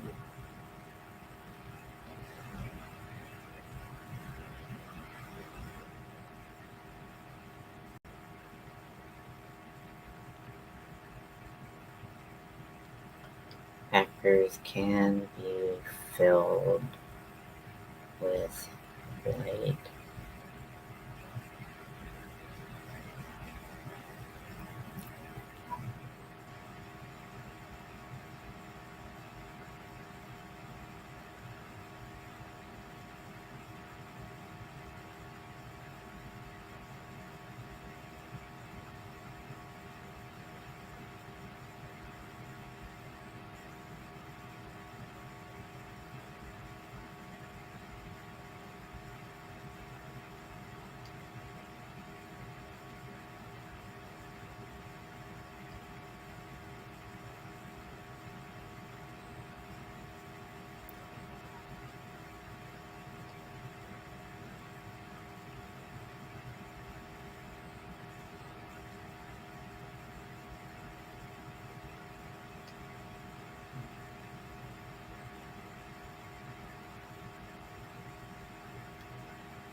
Midfielder, Packers.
Okay, so I added that personalization. So hopefully, like, I haven't known how to word things. Like, I'm just like, I don't really know. Because, like, I think that, like, it's just really hard to tell what's normal when you only experience yours, maybe your partner's. And, like, it's kind of one of those things that you don't really think about. But when you wear Packers, like, they can add so much mass, like, in that area that they can look, like, comically, like, ridiculously large. And, like, that's not the goal. The goal generally is realism. But some people want or need that larger, heavier size because maybe they're doing drag and they want like a really noticeable package, or maybe they whatever reason, or maybe they're just their body shape, they need kind of like a really full packer. So I wanted to give some options, so it makes me feel happy. I just love, like, I love the, making packers. I know I talked about the pattern earlier and all that stuff. Please check that out if you want to. But I just really, um, I really just like the Packers have been probably the most rewarding thing about me being on Etsy and me making things and stuff like that. Because I make a lot of stuff, and not pretty much none of it sells.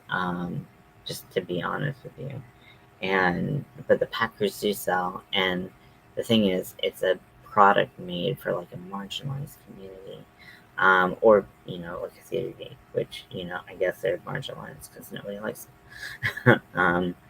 So I was just kidding, obviously, about the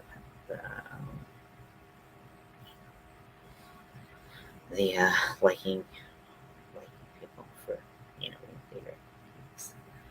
Okay, I'm married to theater geeks, so can't really talk, can I? So I'm gonna get a little piece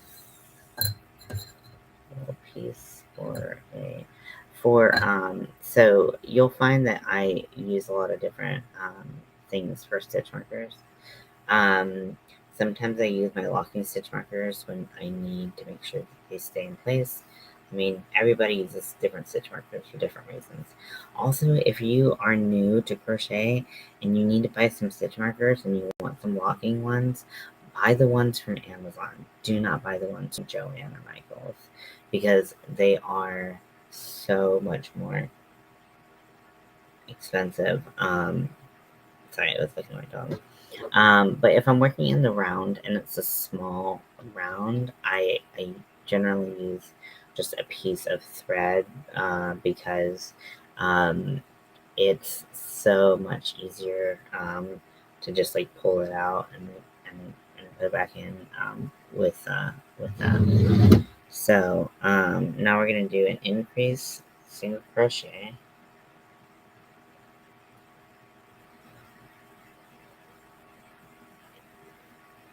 We're gonna try to. Now I like can't look at any stitches without being like, am I doing something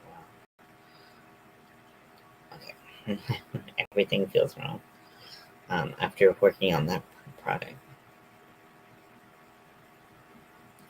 And then I do 8 stitches. Let's take in. 1, 2,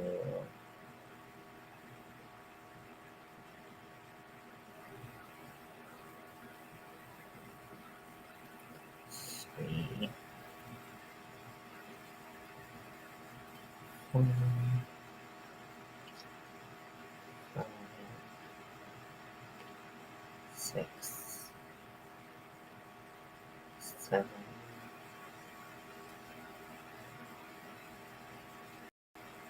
8. And then we're going to do increase single crochet.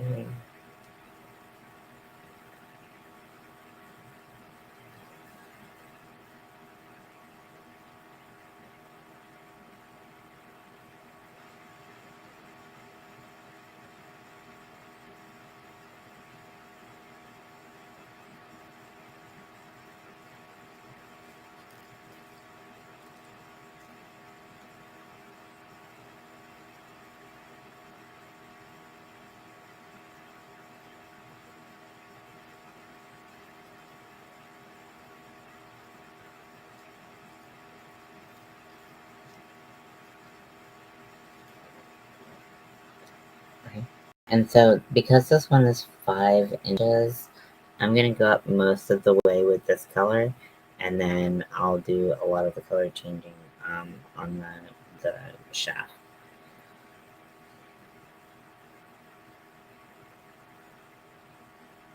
One, two, three, four,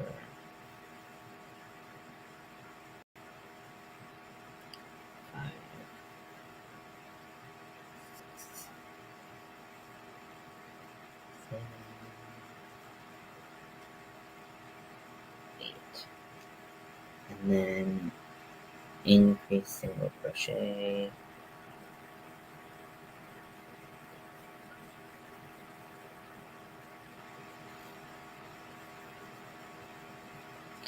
Oh, if you do not know, I am putting on a little charity moment for a charity called To Write Love on Her Arms. And it is a charity that focuses on um, helping people with addiction, self harm, suicidal thoughts and actions.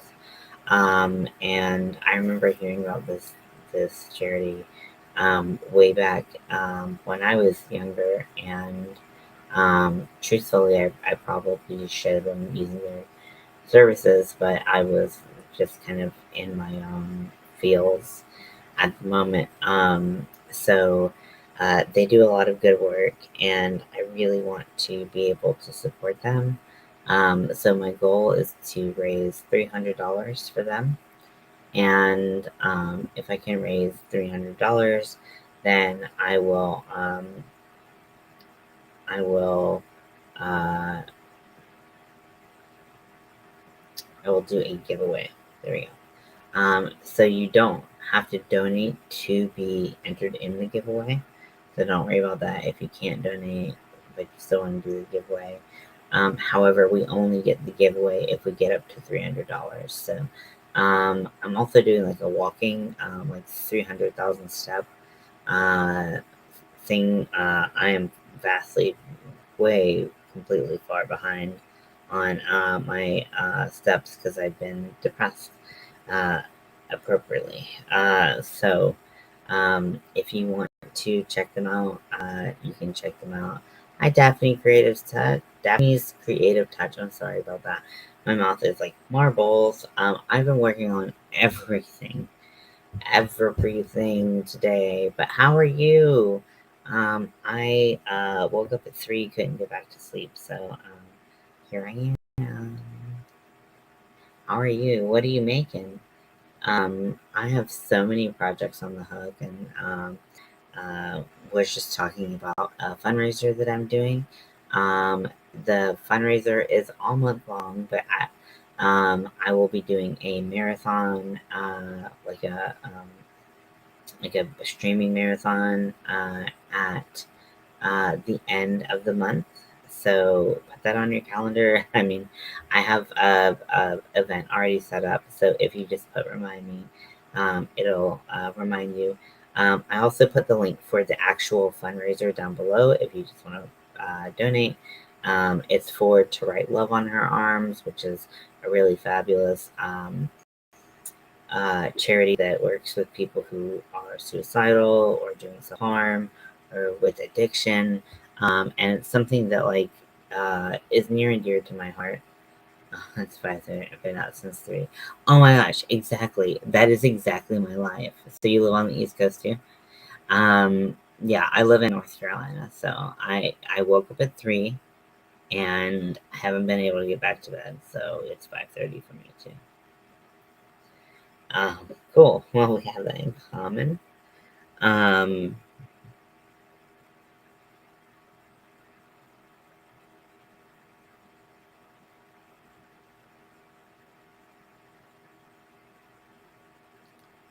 yeah, so I'm making a packer. Oh yeah, so I need to do the steps for the for the charity too, which I need to get back on. I know a lot of people just, like just get up and walk and go outside. For me, it's a little harder just because I have agoraphobia and like it's really hard for me. It puts a lot of pressure on me to like go out and like live. Oh, cool. That's awesome. I love that, Daphne. That's awesome. Yeah, I have so many whips. It's just like it's outrageous. But someone's got to make all the projects in the world and not finish them. I actually, so I do have a lot of whips, but like I have like my long term whips, which are like things that I'm like, I'm never gonna touch this. And then I have my short term whips, which are like, I'm gonna finish. I just need some time to get there. You know what I mean? I have I have like a couple like knitting ones, and I don't knit anymore. So I'm like, I don't even think I could pick this up and like know what stitch it is. So, ooh, um,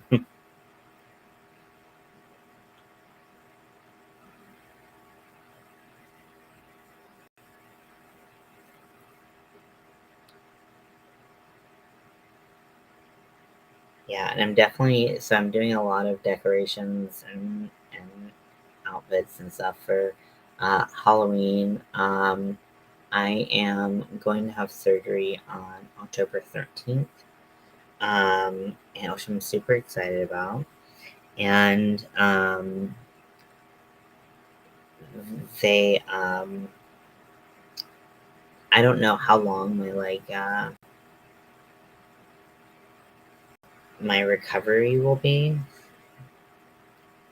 so I probably won't be doing a whole lot of celebrations off the couch, but who knows?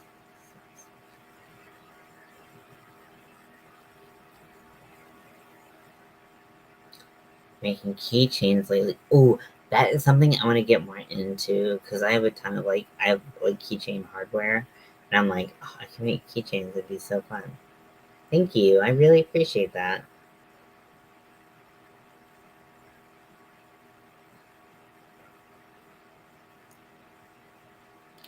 I have a lot of confidence in my surgeons. I was like, what's that word? Um, and so I hope they don't fail me, but we'll see. I'm sure it'll be fine. I'm trying to keep like a really like low key attitude about it, and I do feel good about it, but I'm also trying to not put like unrealistic expectations of like how things will look afterwards and all that stuff. So so with this one, uh, I'm getting my top surgery done, and I which is I'm so excited. Um, but it um, so one of the choices, it's a choice. I don't know where I'm at with this. One of the choices is that you can like choose whether or not you can. They put your nipples back on, so they would do a skin graft and put it on your your chest. And I've seen a bunch of these. I don't know one I've ever seen that I like the look of. Like the nipples, the nipples. Um, they just look kind of weird and slanty, and it's a weird look for me. And not that anyone who has that is a problem or anything, but how I envision things is different. So I think I'm gonna get mine tattooed on afterwards, after everything heals. But yeah, it's so I think I'll recover faster than average, because I don't have to worry about the skin grafts. But we'll see. It's weird to think about like your nipples and like, are they gonna stay on?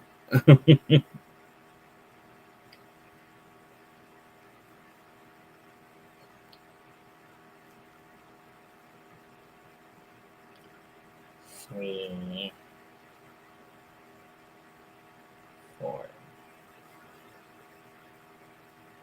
Um,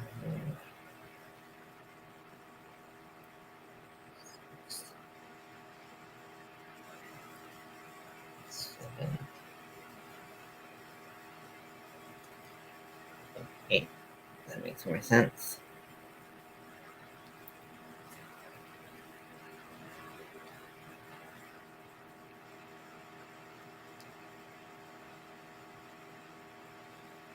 But I think Daphne, I was saying before you came on, that I'm working on a packer.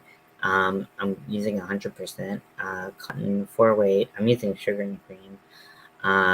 And I have a pattern, free pattern down below. It's not my pattern, but it is a pattern that I pattern tested for. And the person who made it was like, I want this to be a free pattern. I want it to be affordable. I want people to be able to make them for charity, to sell for low prices, anything like that. So if you're looking for, anything else to do, you can find the packer pattern in the Google Doc below. Just so you know.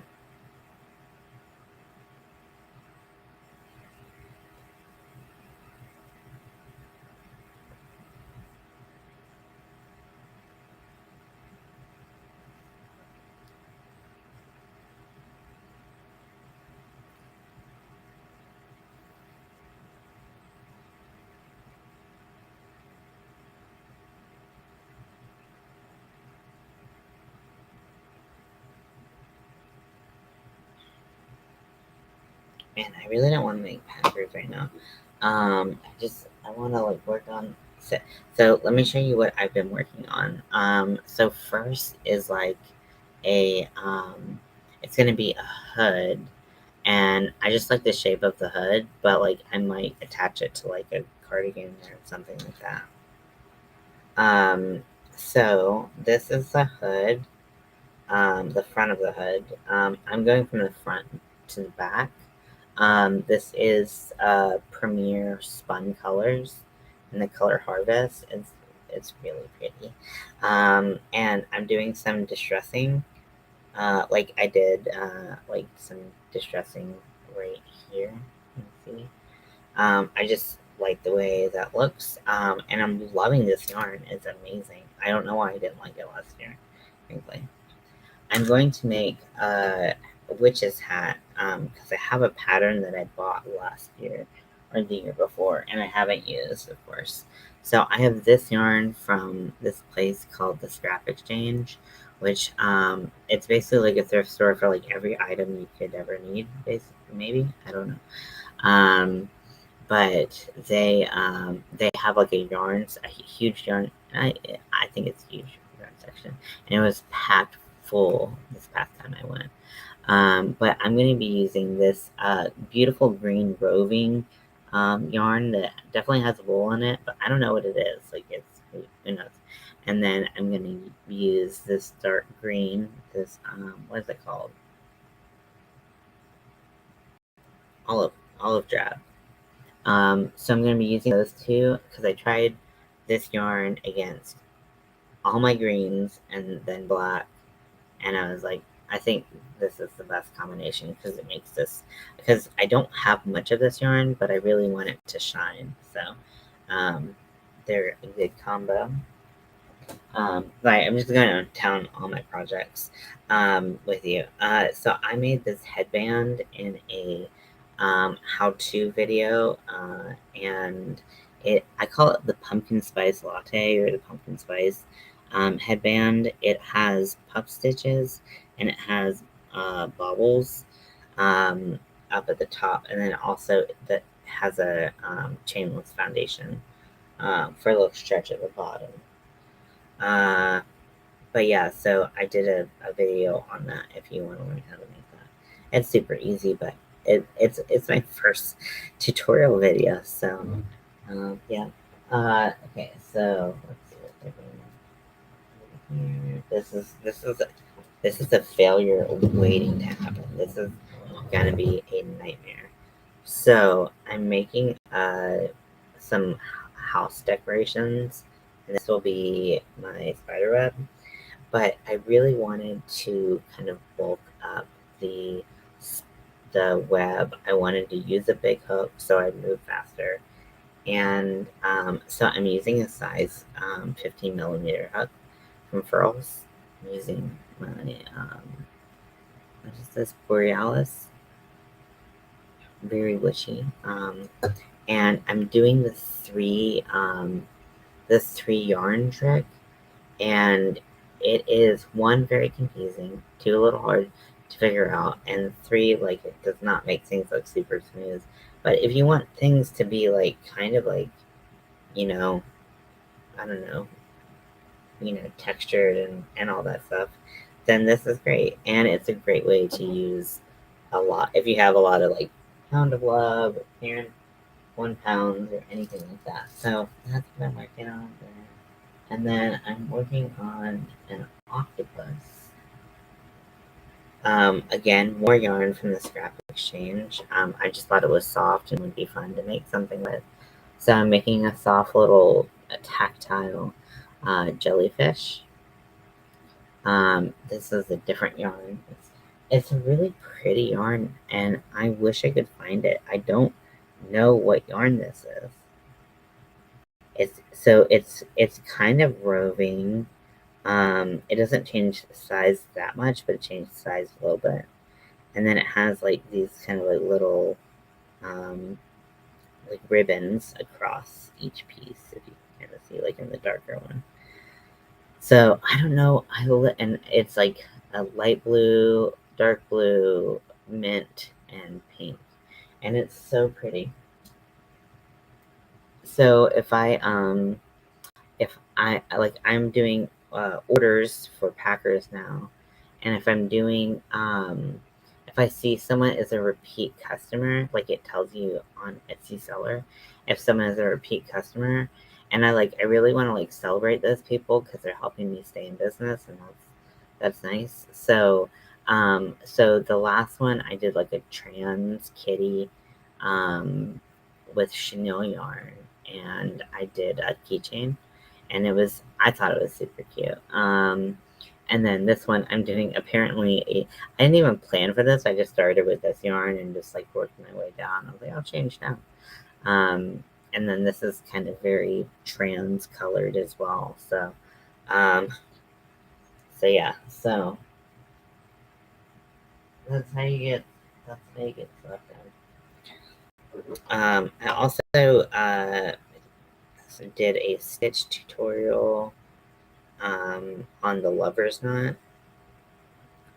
So I've been doing a bunch of things. I've been staying super busy, and even though I'm staying super busy, I'm still, um, you know, not getting nearly as much done as I need to.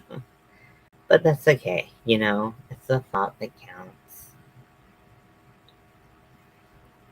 But yeah, I'm just trying to make my home a little bit more witchy, creepy, cool. Um,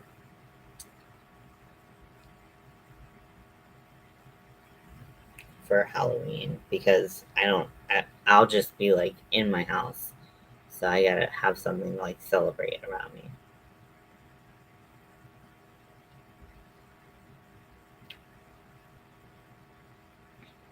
So yeah, I think the name of this color is Sea Glass.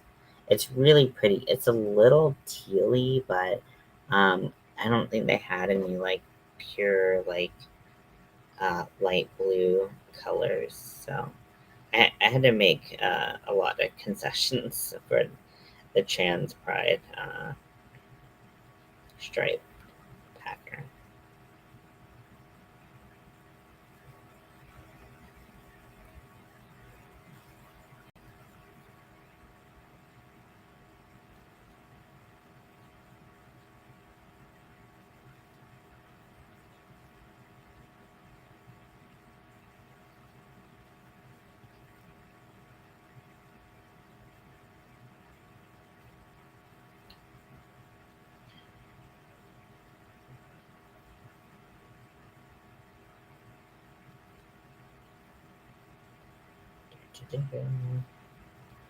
Definitely need.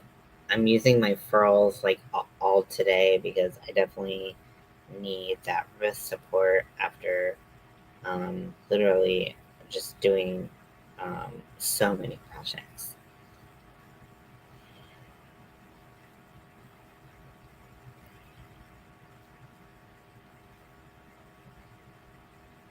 But I'm using right now. I'm using my Candy Shop hook from Furls, and they discontinued the line. And this size was sold out. It's been sold out. It sold out pretty much immediately. And I like that one. It's like it's not as in line as like the head's not as in line as most furls, and it just like um, I don't know. It it just is nice to use. Although it is like because it's so small, it is always a little nerve wracking. Oh, you joined your Facebook group! Yay! I love that. We always love to have more weirdos. Yeah, that's a great place if you like to share your work. If you want to bounce ideas off people, like anything like that, like please, like we definitely want that. It's just a good group of people. Like everyone just really is just really nice.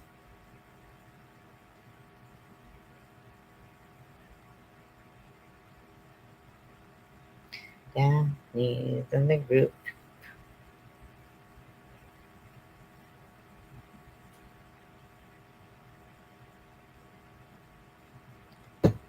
Okay, yes.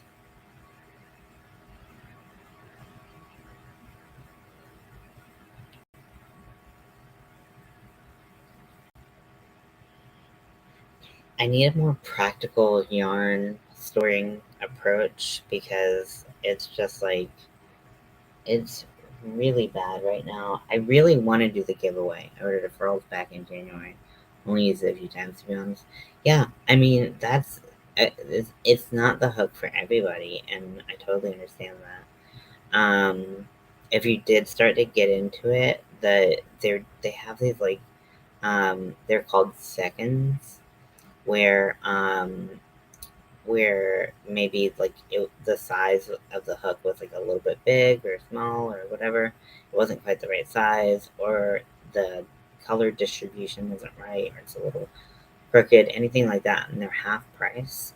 Also, I think they have some hooks that are half price right now. But again, if you don't like the hook, you don't like the hook. Um, I got my first furls hook from Granny D, which was super cool. Love her. We live in the same state, and it's actually is it in here?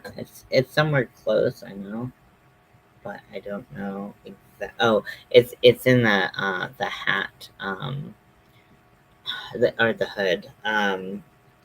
But uh, I didn't use mine for a really long time because mine I got like Granny D gave me an eye hook, which is a 5.5, and I was like, I have never like used the size, so I tried to use it more and more, and then I couldn't get into it. It was a really weird like all it going from a clover. Like clover was my standard, right? So like clover, I still use clovers on a lot of projects. I'm kind of like 75 furls, 25 clovers. But like going from this to like this or like this huge like hook is huge hold is like it hurts your hand, it's not comfortable, it's not natural, all this stuff. So I understand, but I just tried to stick with it and ended up really liking it.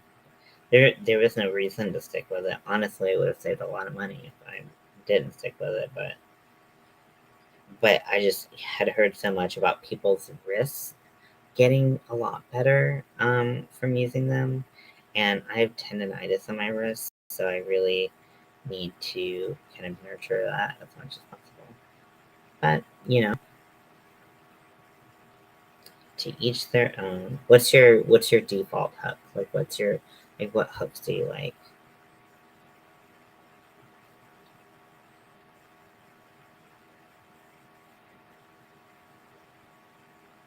I did a boy versus Susan Bates video a while back. Oh, it was a long while back, and I found that I liked boys a lot better than Susan Bates, because Susan Bates with like all of the sharp corners, like it just like shredded my yarn. It's just like it made everything split.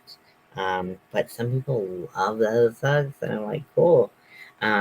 With me, like a lot of the traditional furls hooks, if I oh, you like boy hooks? Okay. I saw some at the scrap exchange that I go to. Um, I actually saw some hero hooks, which are Bag of Day's favorite, if you know her. But they were really small, so I didn't get them. I didn't get them to give to her because I was like, they're too small. She's not going to use them. Well, I'll let someone who's actually going to use them, do that. So, um,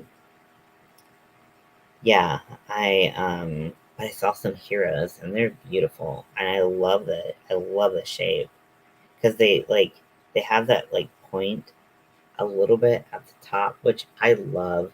Just like helps like push through the yarn just enough without splitting it. Yeah, the boy hugs I liked a lot better than the Susan Bates. But then I like furls, and someone said the other day, like, I got my husband a furls hook because he likes inlines. I'm like, these aren't really inlines, I think they're kind of hybrids. But any like if they had the yes, they split the yarn totally. But like so like the thing about I'm trying to find like a furl so you can actually see the head of like it has like some inline components, but it's definitely not as like just like aggressive.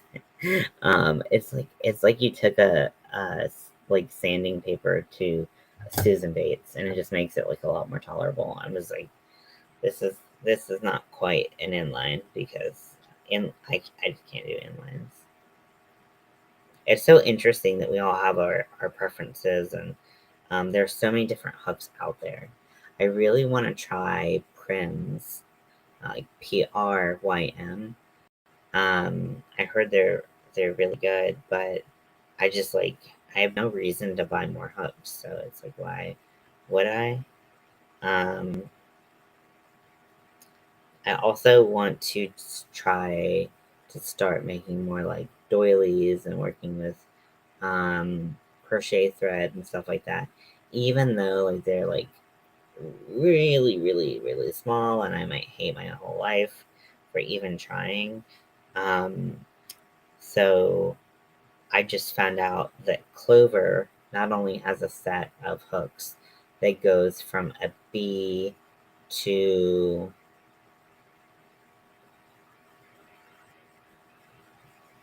J, K, I don't know, which I have. Like, I literally have it. I was going to do a giveaway for it, but that kind of flopped. All my giveaways lately have really flopped. And I'm like, let me give you stuff. And it's just not working. Um, but I found out that they have a small like lace weight kit, and it's only like 30, maybe 40 dollars on Amazon, and it's like, is it worth it? I don't know. I got too much stuff going on that's way bigger than that, so I definitely don't need that right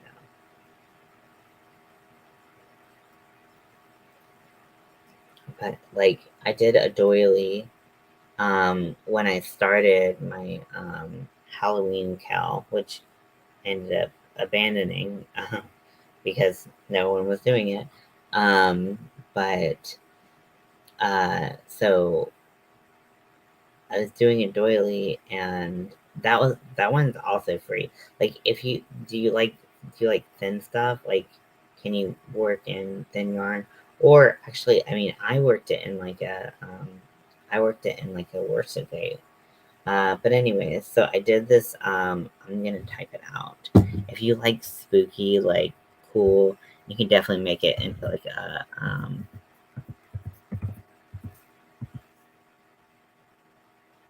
one day I'll make it oily. So this one, so you can obviously do it with thread and a tiny ass little needle or hook. I think she used a 1.75 millimeter, but I did the same pattern, but I used 4 weight cotton, and I used a 4 millimeter hook, and it turned out just fine. I've never done a doily before, so if you want to do that, if you like the spooky stuff like me, um, then you can just search that on YouTube, and it'll come up, and it's a 2-part video. And she's really fast. She like the whole time she's watching it, she's like, and then I chain 50, and then you like pause, and you're like, okay, gotta chain all that, you know. But I mean, she was clear with her instructions. She was just fast as hell, and yeah. So I highly suggest that you can do that with or without thin yarn. So that's pretty cool. Um, I just, yeah, I just use a 4 millimeter um, hook. That was one of my, yeah. So actually, you can find it too, in the Facebook group. I posted a, a Word doc, like a Google doc of of the Cal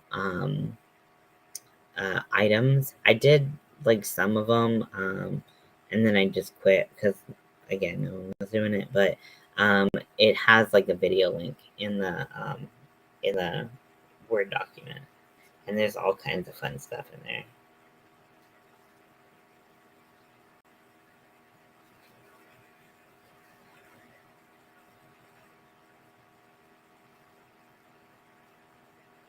Yeah, I'm getting to be able to use thin yarn as well. So I got like a bunch. Oh my god, I got a bunch. um, so I so I started working on this project, and it used like a 1 or 2 weight yarn, and I was like, actually, this is like pretty fun. So like, I wanted to start writing patterns, and for me, the things that I wanted to write were like I called them like suspended granny squares, but I don't know if there's an actual name for them. Actually, I have like the initial prototype. So this was my initial one. So it was supposed to be a ghost. I just used the thread that I had, the yarn that I had. It's like a 1 or 2 weight, and I wanted them all to be like 3D. And then I wanted them to be suspended in the middle, so when they were kind of stretched by other granny squares, that they would kind of look like they were floating. So I got some yarn for this, and then um, I fell in love with it. I was like, "Wow, this is really fun to work with, actually." And as long as the hook size doesn't get too small, I can, um, do it. And then I had 2 of the oddities. One actually small enough to help, and then one not. Um,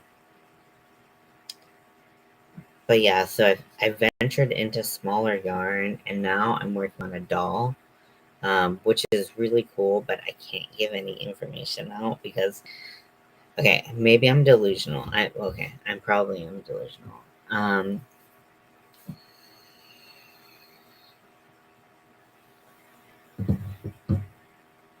But I feel like I have an idea that is so good that if I speak it into existence, because I'm a slow crocheter and I'm slow at getting to things, if I speak it into existence, someone will take the idea away from me and run with it. And I don't want that. So I'm like, I can't tell anybody what I'm doing.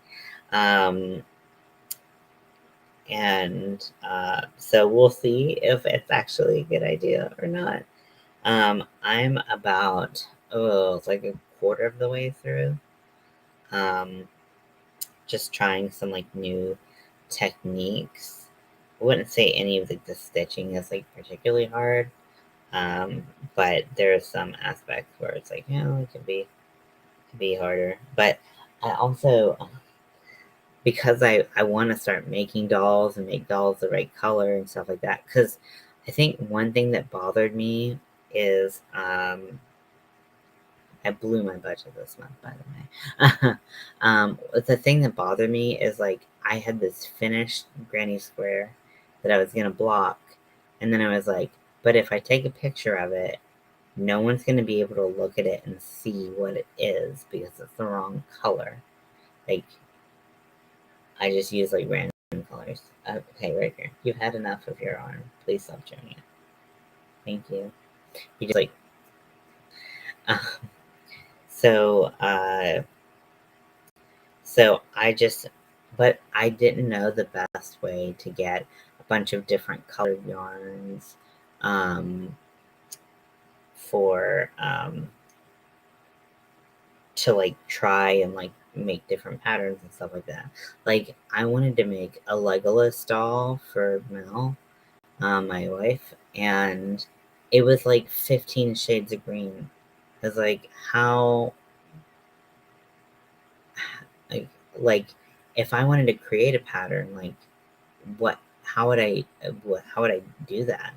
Um, so I know I could do it by project, but I am pretty impatient, and things take a really long time to send to me. I don't know if it's because I'm in North Carolina or what, but it's rude and I don't like it. But I ordered these packs. I did a yarn haul on my other channel. Oh, what's that? But like, but yeah, I ordered these yarn packs that have from Hobie that have 10 colors in them, and they were on sale too. They were like $14 a piece or something like that. But like when you get a bunch of them, adds up. It was just yeah. So okay, 1, 2, 3.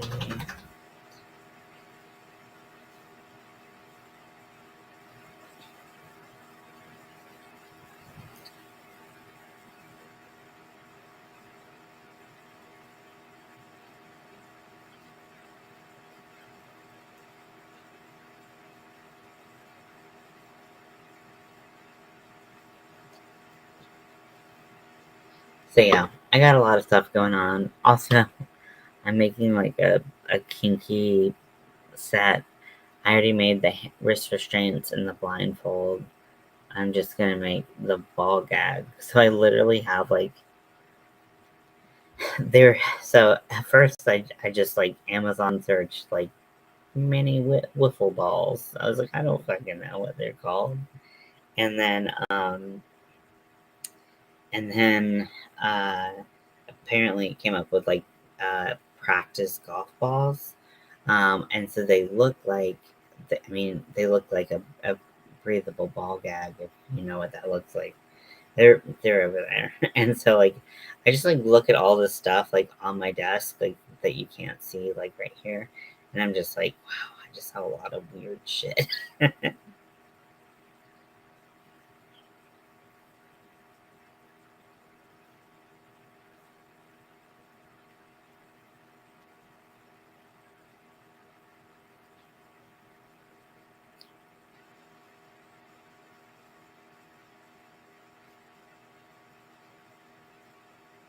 Do, do, do. Yeah, so I'm starting to work with that weight yarn, and I actually really enjoy it. I'm having a really good time doing it. I don't know if using like a really, really like tiny thin, um, uh, oh shit, don't have broken, please don't have broken. Oh, they can't replace it. Okay, it's fine. Me nervous. I've already had to replace this hook before because the head just like popped off. So,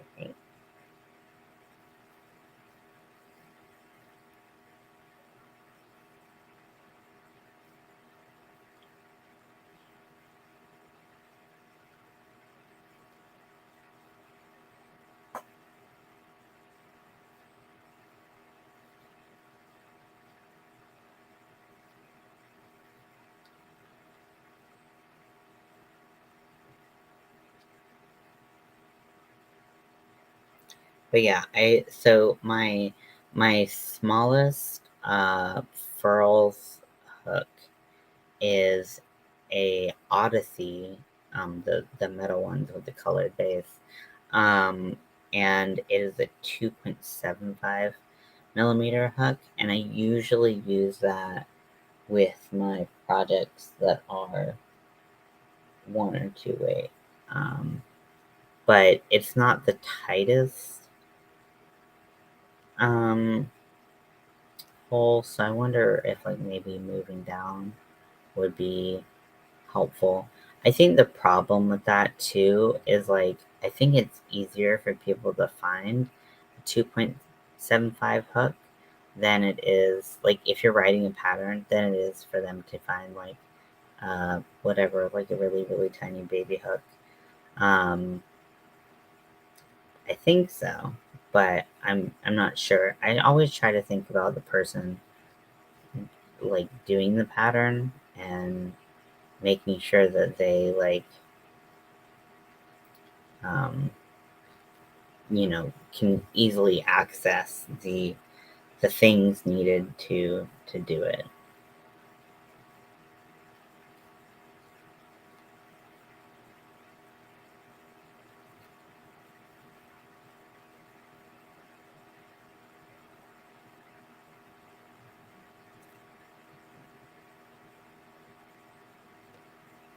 Okay, so now that I've done 4 rows of that, I'm going to go back to my pattern that I never can seem to remember.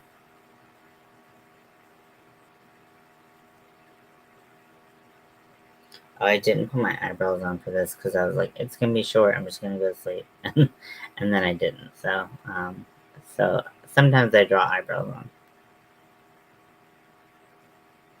Yeah. So that picture that you liked, Daphne, that is like my that's my life. Like that's what I when I was like, I have so much shit here. Like it's just so bad. I need help and I need to get it organized by the time I have my surgery so that when I have my surgery but I'm in bed and I want to crochet, I can be like, no, grab this yarn. It's exactly in this position. I'm just gonna do like a walkthrough with Mel. I'm gonna be like, this is where my big twist is. This is where my red heart is. I'm so stupid. And I'm definitely like a trash panda.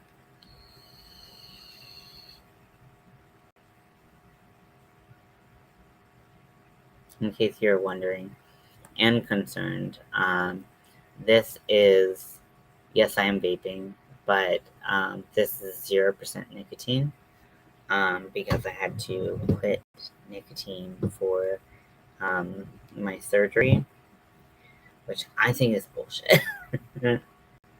I think it's bullshit. Just let me like I've made my bed. Let me sleep in it. But yes, they do have 0% like vape juice and stuff. They just don't add the nicotine to it. It's actually like a really simple thing because like you're supposed to be able to like change the nicotine levels, and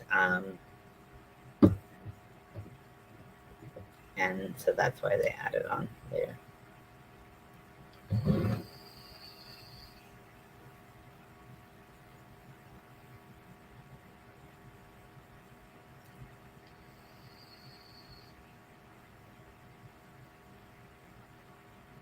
Kind of want to like, kind of want to make a video of like what would go in the giveaway, but then I feel like I'm gonna jinx myself. I've had a lot of like swings and misses lately, and I don't really know why, because usually I can do stuff like this and I have some turnout, but like lately just things have not been working out for me, so I feel like it'll be like embarrassing to like have like a giveaway box with stuff in it, and then literally no one wins the giveaway because we didn't get to $300. You know what I mean? Like, I don't know. Maybe I'm just being like maybe I'm just having bad attitude.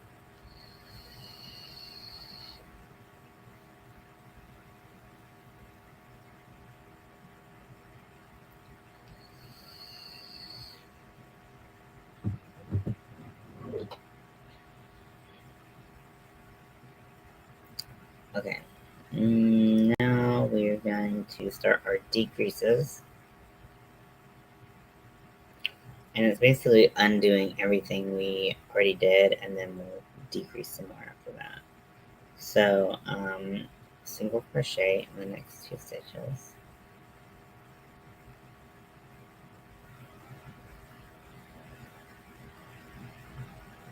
And then just decrease. I also really want to start working on a tapestry, like a Halloween tapestry. I think I have a pattern for one that is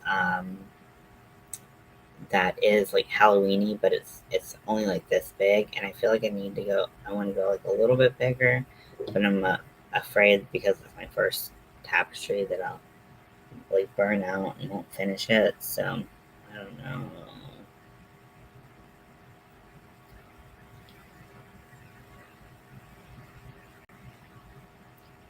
I did my invisible do 8 stitches.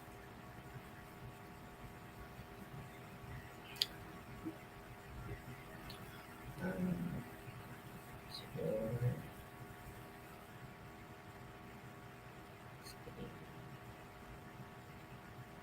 4, 5,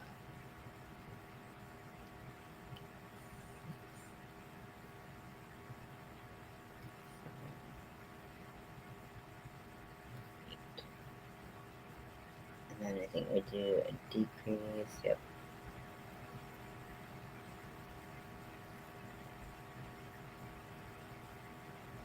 And then 3, right? It's like I kind of know it, but because I've done it so many times, but I don't know it enough to just like have full confidence and just go for it. And then I have decrease. Oh my gosh, my left arm hurts so much. It doesn't hurt so much, but it's like my left arm is achy because I was doing like the 3-strand technique. Like, have you ever heard of that? Like, um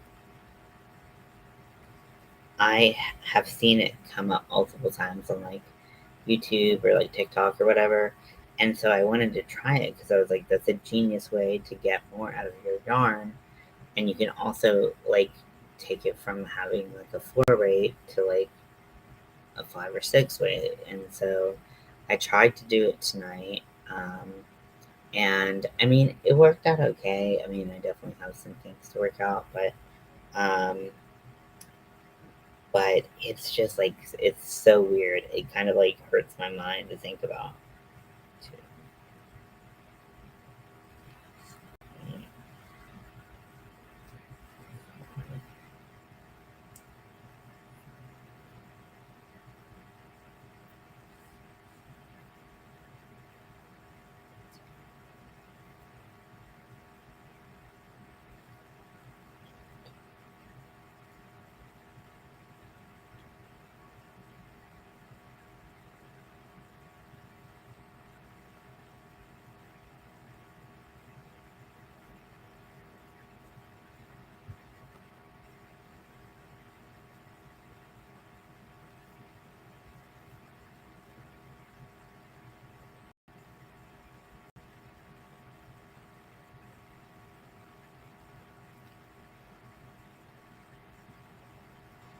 Okay, and then single crochet around. Still here, just getting kids ready.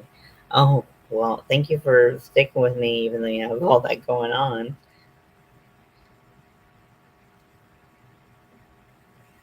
Now I'm just working on this pattern and make a little bit more progress. And it's just like, I like usually will be like, oh, I want to give up this packer, but let me do like 2 more rows. And so that once I do those 2 rows, I'm like, okay, I can keep on going a little bit more. So that's usually how I like do my goal setting is like, it's more like, okay, just like do a little bit more and I'll finish then. And then it's like, by the time I get to that, I'm like, okay, let me just keep going.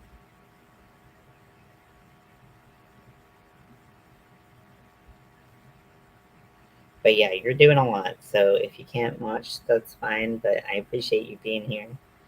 Um, yeah. I feel like this is just like it's a safe space to like come and go as you please. And, I just kind of want to make it easy for people, if they have a life, because they're allowed.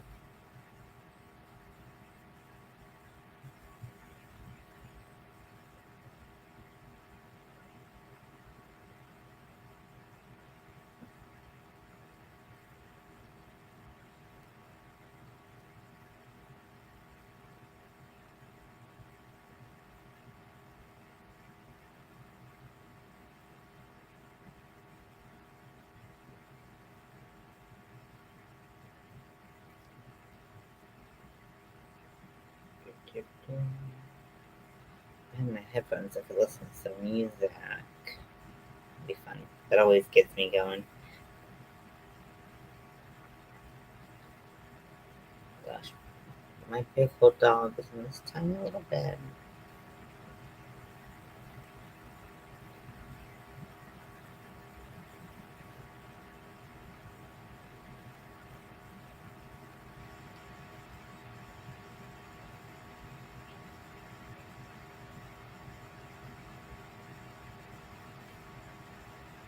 Okay, now that I've done that, I'm going to take out my stitch marker. Very expensive stitch marker. And I'm going to move on to the next. So we're going to do a single crochet.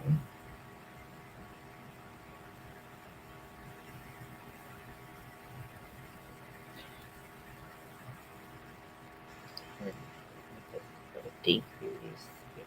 And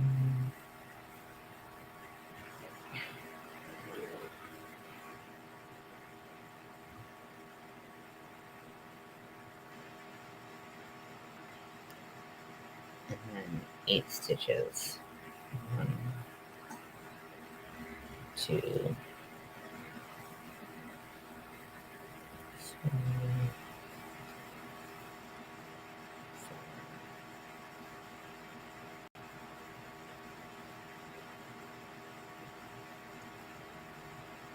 5,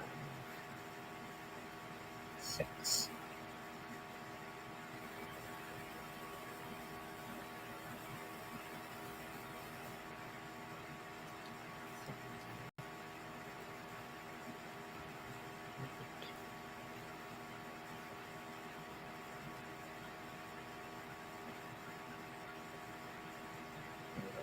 Decrease.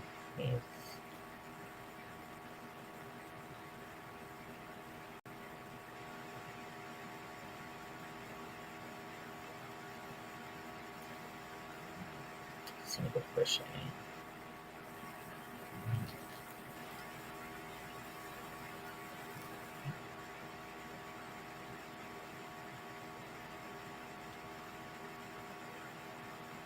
Eight stitches.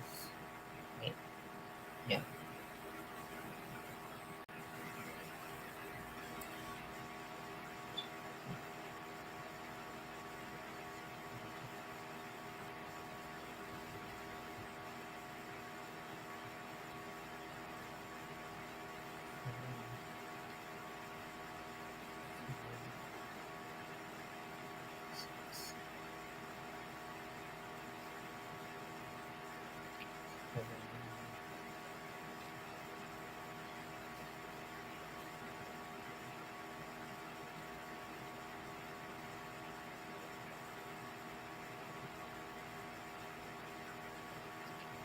I love this pattern. It's so easy to follow.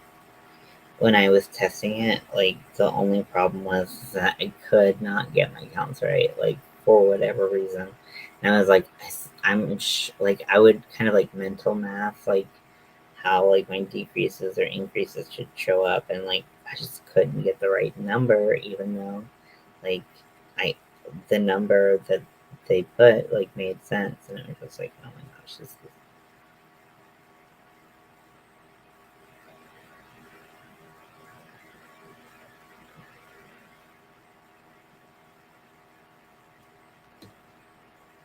okay. So I'm gonna do 2 rows of single crochets. Uh, I'll I might sleep today. Who knows? I have a therapy appointment at 2:45, so I don't want to sleep through that,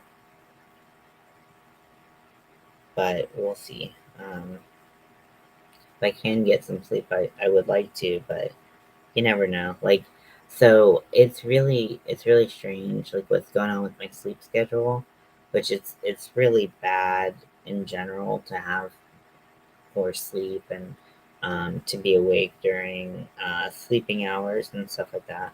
But with my bipolar, it's just like it's really bad to to have this. So to have this going on. So I've been trying to take my medicine earlier. I went to bed actually surprisingly at a reasonable time because my body's so out of whack. I woke up at 3 a.m. So who knows?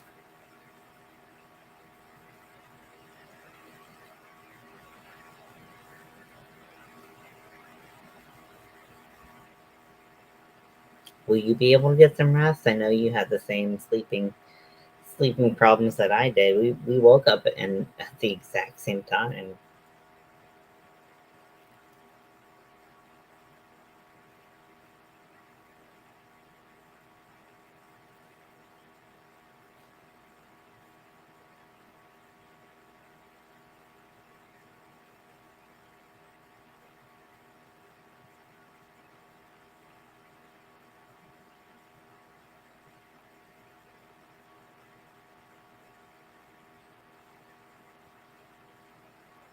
Yeah, we'll see. We shall see.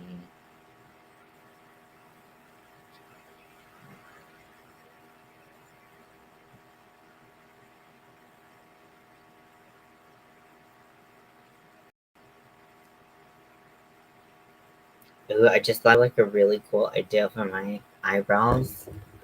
What if I did like, like the '90s cup, like when like the Dixie cup or whatever they were.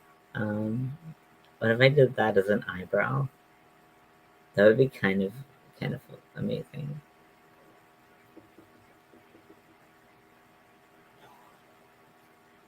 Oh, am I boring?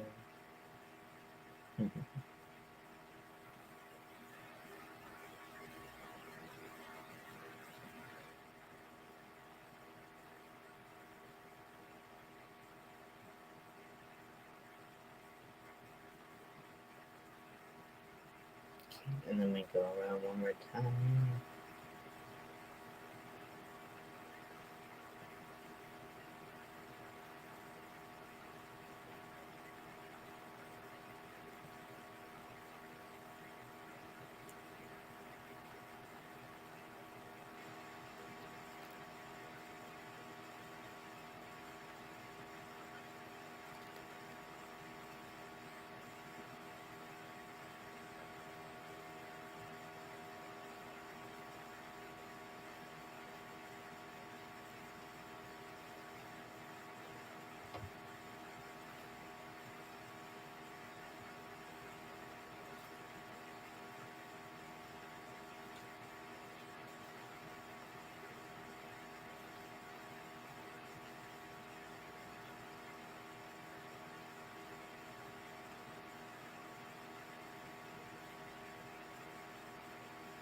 So once I finish this uh, row, I'm gonna probably log off and try to get some sleep. I don't know. Maybe I'll just read. Who knows?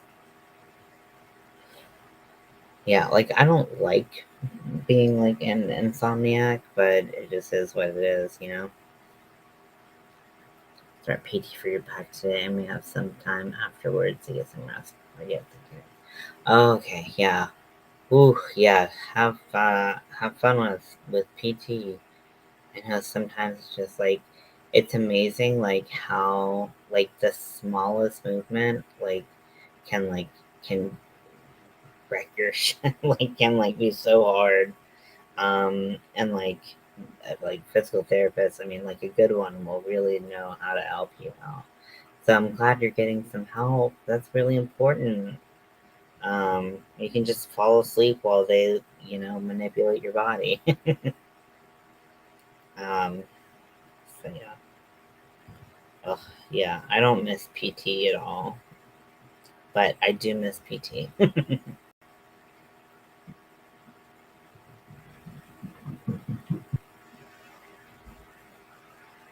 Where are you located? If you don't mind me asking. If you don't want to answer, don't don't feel the need to, but just was curious. Because I know we're in the same time zone. I'm sorry you have back pain. Honestly, like there are two types of pain that like bring me to my knees. Back pain and headaches. I like literally I'm such a wimp. So like just anyone who has back pain, anyone who has migraines, anyone who hurts all the time anyways, like they always have my respect. But like, well, that's a different level. No way. Daphne, I'm in Raleigh. Technically I'm in Fuquay. No way. We have to meet up. I hope you know that now. Not right now. We don't have to meet up right now. But like, I live in Fuquay, Fuquay, Holly Springs area. I lived in Charlotte for a couple years. I went to school there, and then got a job there, and then became disabled with my mental health, fibromyalgia, and lupus. Oh, I'm so sorry. Oh my gosh, I'm so sorry. My wife has fibro, and it is just cruel. Like it's just cruel. Yeah, I'm serious. And I have known people personally who have lupus, and it is wow, that is a whole nother thing. So PT is the thing. Um, yeah, yeah. My wife has fibro and migraines, and and yeah. That's so funny that you're in Raleigh. Like no one is ever in Raleigh.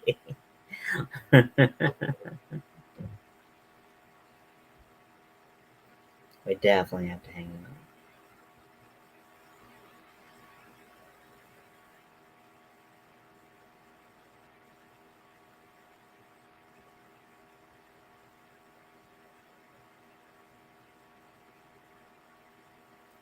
So I'll just keep on going. See, look, if I did it, if I just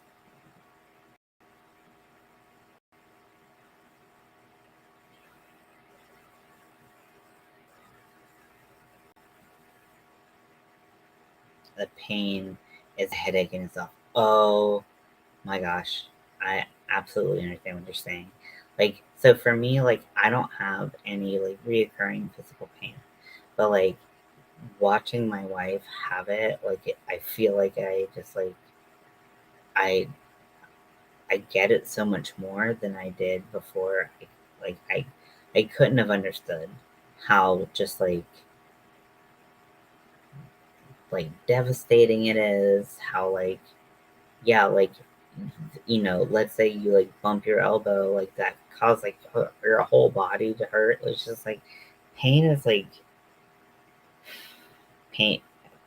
Yeah, I just whenever I see or hear about someone in pain, I just like I chronic pain people are the strongest people you'll ever meet, because they like grin and bear it more than anyone could ever understand. And this is a thought, but like they grin and bear it more than anyone can understand. And so like, like, because like my mom is a dentist, which this is gonna sound very random, but it hopefully get to the point if I remember what point I'm trying to make. Um, but so my mom is a dentist, and um, she's a very good dentist, and she had problems in the past with people saying that she overprescribes pain medication, for like root canals, like the big guns, right? And she's like, I prescribe them like within like the limits and stuff like that. Like, I don't know what you're talking about. So like she ended up going to like court because there's drama. But anyways, um, they took they subpoenaed files uh, from her, and all of them were for chronic pain patients, because like chronic pain patients, like they process pain and pain medicine differently, and so like they needed different amounts, and like one of the patients had TMD or TMJ, um, and like could not have her mouth open, otherwise she'd get lockjaw. And like they were like, you're over prescribing, and it was like, because we have to do like shorter visits because this person like can't experience like that like open jaw for that long. And it's like, oh my gosh, it was a lot. But like, so seeing how chronic pain, here's the point, seeing how chronic pain patients were treated, in my mom's case, because my mom is like very, very, very empathetic to her patients. And like she if when I say she feels their pain, when they talk about chronic pain and stuff like that, like she feels it, and she wants to help. She wants to do her best to help. um which, there are some fucking doctors out there who are like, chronic pain doesn't exist, and you're like, what? It doesn't even make any sense. But my mom is a firm believer in it, and then also like really wants to help. But like just seeing how like hard it is for her to like get pain prescriptions, like pain medicine prescriptions to people with chronic pain, like people just don't understand. And like, like the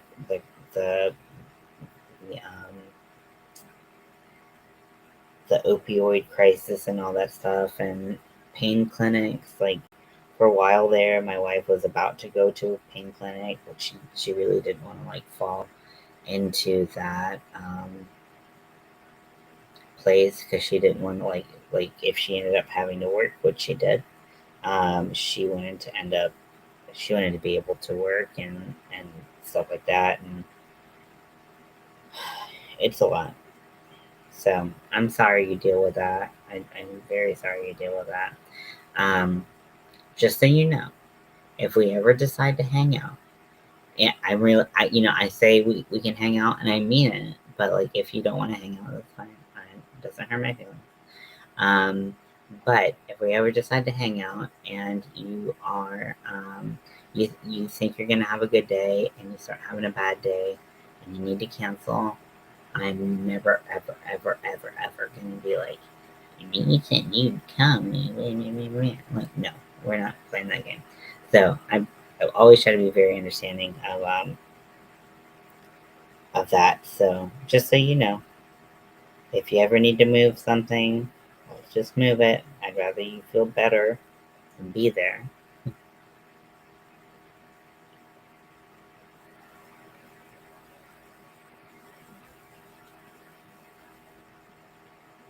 Don't you like how I'm planning our hangouts already? Oh, I'm so stupid. Sorry.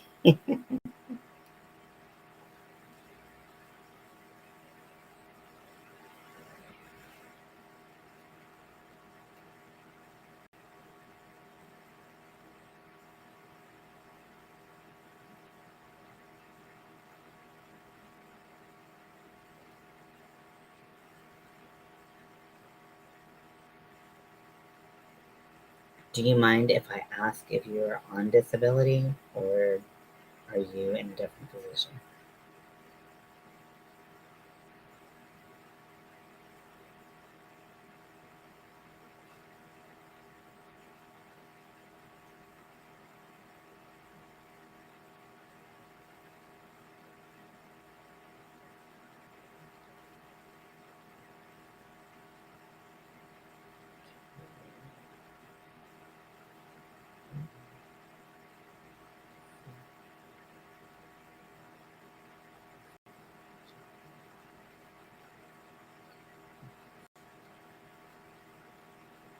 I only ask because I am seeking a disability right now, and I just feel like I just I don't want to deal with it.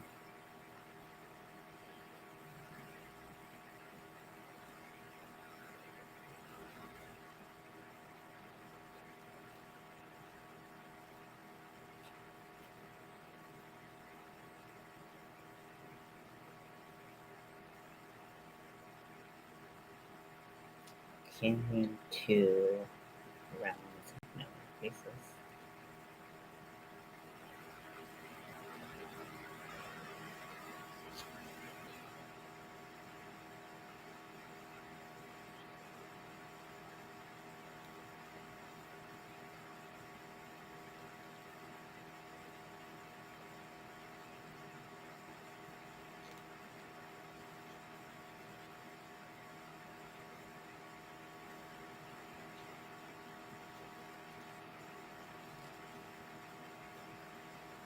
Yep. So pretty much working this up. I think I'm gonna switch colors because I feel like I'm gonna miss my window.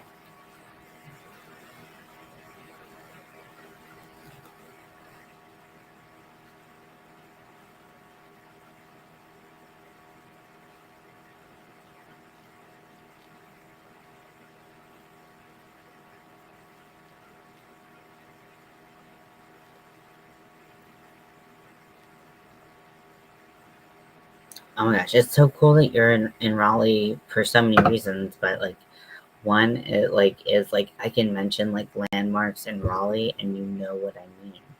That's so cool.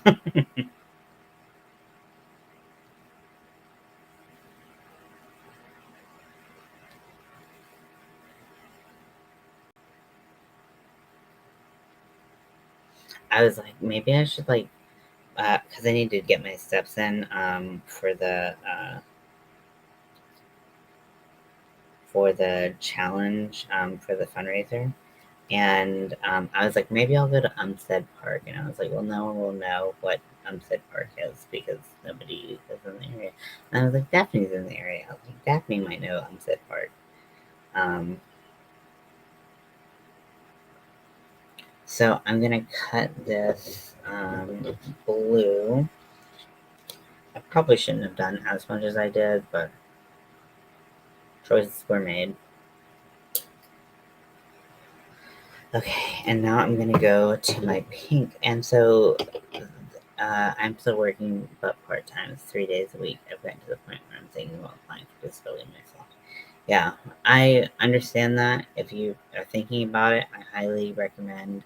Um, so I just like, so well, I didn't do it, so I can't take credit for it. But my dad just got me a lawyer, and I was like, oh, like this is gonna be so expensive, like blah blah.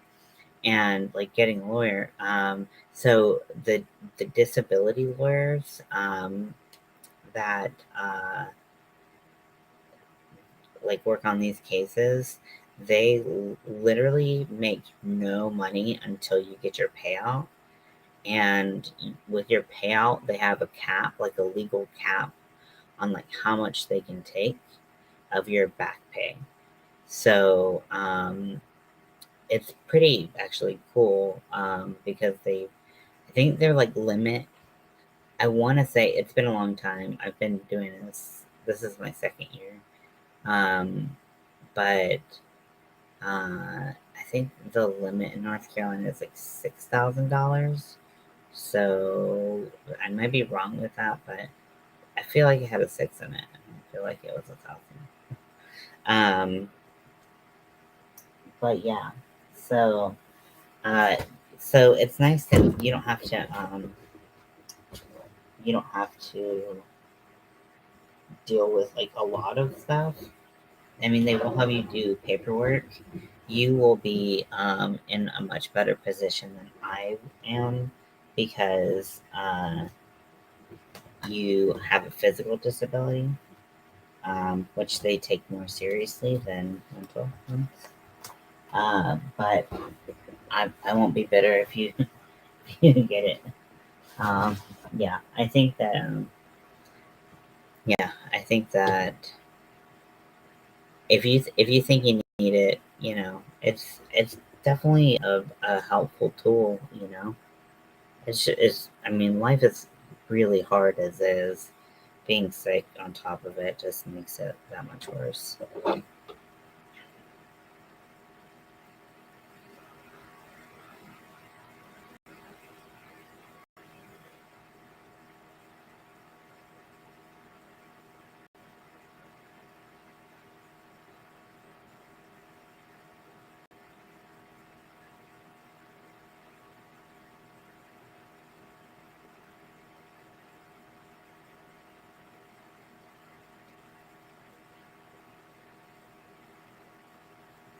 Yeah, and then a lawyer can kind of guide you into like getting into a good position um, to be picked.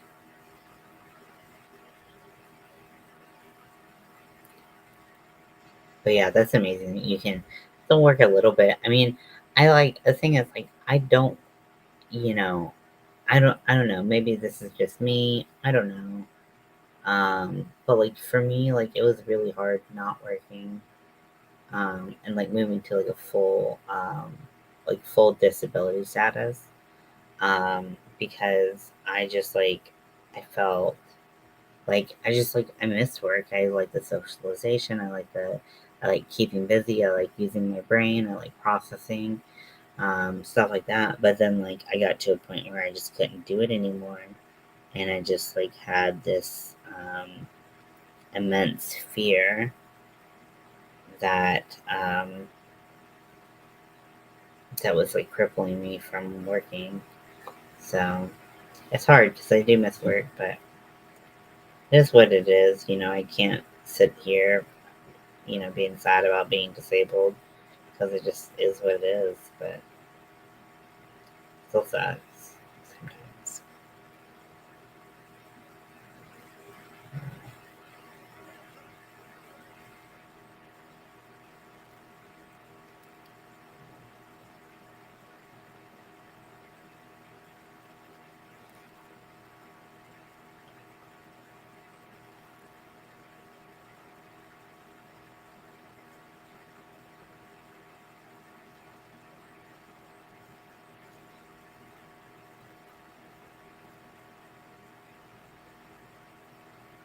Yeah, I always like to say I could complain, but no one would listen, and I feel like that's actually like the truth. It's like nobody really cares that you feel bad. You just it's when it's every day. It's the thing is like someone could go to a party and like be like, "Oh, I have a headache," and then someone will be like, "Oh yeah, oh it's fine. Like, you can leave or you can use our guest room or something like that." But like if you have a migraine and you've had a migraine for the past like 2 months, then like you don't even say you have a migraine because you just have had it. That's the thing. It's like that's how I am with my mood. It's people are like, in a bad mood. Like I'm always in a bad mood. That's the thing. I can't help it. But it makes me super fun at parties.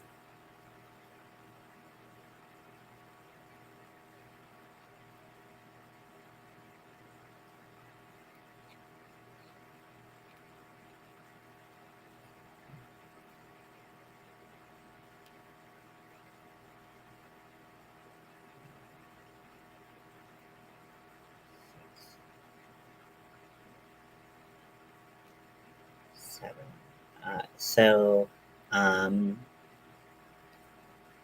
we have to do what's best for us. Absolutely. Mel has thankfully found something that helps a little bit with her pain, and is legal.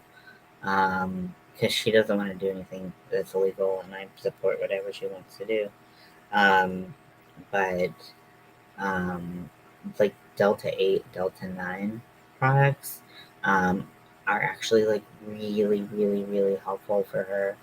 Um, and like they're not the cheapest, but like medication typically isn't the cheapest. So it's been super helpful for her, and I don't think I would have ever expected this. Like she's not like that personality that just goes for like fun. But yeah, so it's been if you ever want a recommendation for that, I know a place that is very high quality. I don't use it because it makes me way crazier. I like occasionally I'm like, man, I wish I could, just try it. And I'm like, nope, don't. It's like, I get it, yeah. Um, uh, yeah, I just wish that it didn't make me into like a complete like paranoid mess, but it just is. That's okay though. I mean, I I most of the time don't mind being on medication. It just is what it is. I mean, she's still on plenty of meds, but she supplements some things. Um, but I just like it's hard. Everything's hard. Is everything hard? Okay, so now I'm to the point where I'm just gonna work on the shaft. This looks really big to me. I don't know why. It just looks really big. So you can stuff it now or you can stuff it later. Kind of your choice.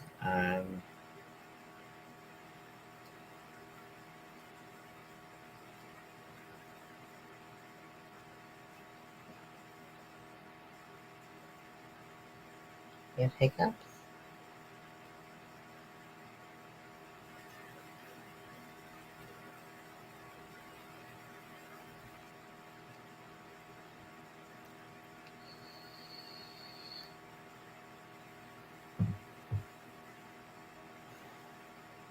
Oh my gosh, my dog is so dramatic asleep.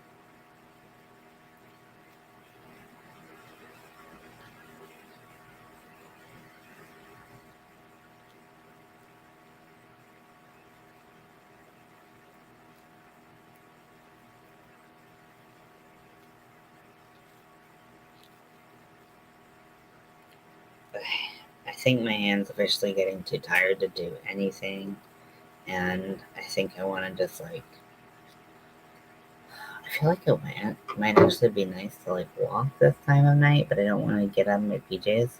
So, because I live in my PJs, um, and so I'm just gonna walk around my. I wonder if I walk around my neighborhood in my PJs if I look really weird. Like not with my dog.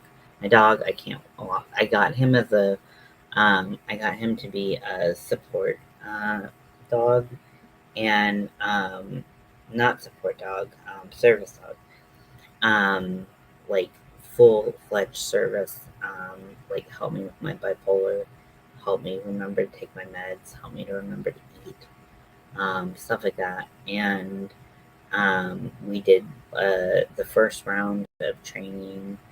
with him, and he seemed to be doing well. But the only problem he had was that he was very insecure around other male dogs around his size or bigger.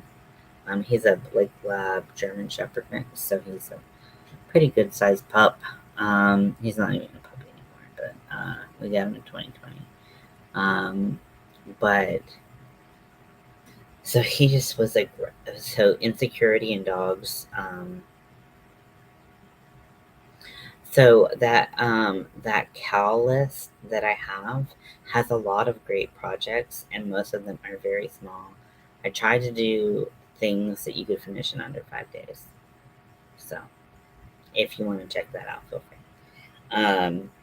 Because it felt like I was like, I made this list. But yeah, I got my dog to be a service dog, and so he had this like aggression, like his insecurity came out as aggression. And if there's a dog anywhere near us, and that that dog is a boy, he's very that matters a lot to him. And then and it's the same size or bigger. He just can't do it. Ooh, another thing that's really, really nice. I don't think it's on my list, but if you watch Bag a Day, she did a maple leaf a while ago, and then just recently she did a maple leaf like granny square. So I did the maple leaf as I was gonna use them as coasters, and try to sell them. Try to sell everything. But yeah, that those are really easy and really fun. You can make them in all kinds of colors. That's a good fall project. You could even make them into like a little bunting, so they bunting. I don't know. That's apparently what they're called. I've never heard anyone call them that, but we're in the South, people say weird things all the time. Yeah, so that is that. But so I think I'm gonna try to like make him like, the thing is like, he gives me too much anxiety to like take him out, and like he's supposed to be helping my anxiety, so I can't. It's kind of not really intuitive to take him out. Um, so that kind of sucks because I really wanted a service dog. I didn't even really want a dog. Like, I'm not a dog person. Sorry. Like, I mean, I don't hate dogs. I just they're not, I'm a super cat person. Um, so yeah.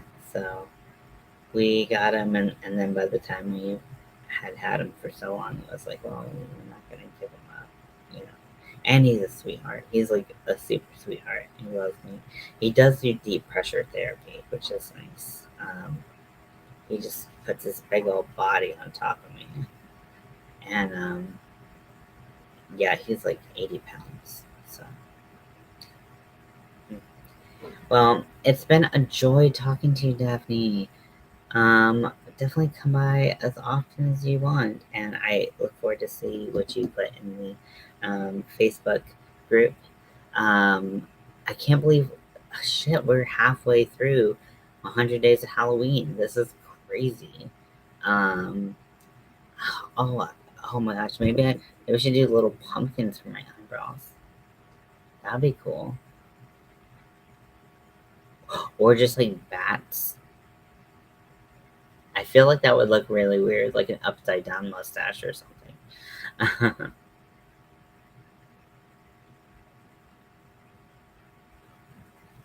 Great.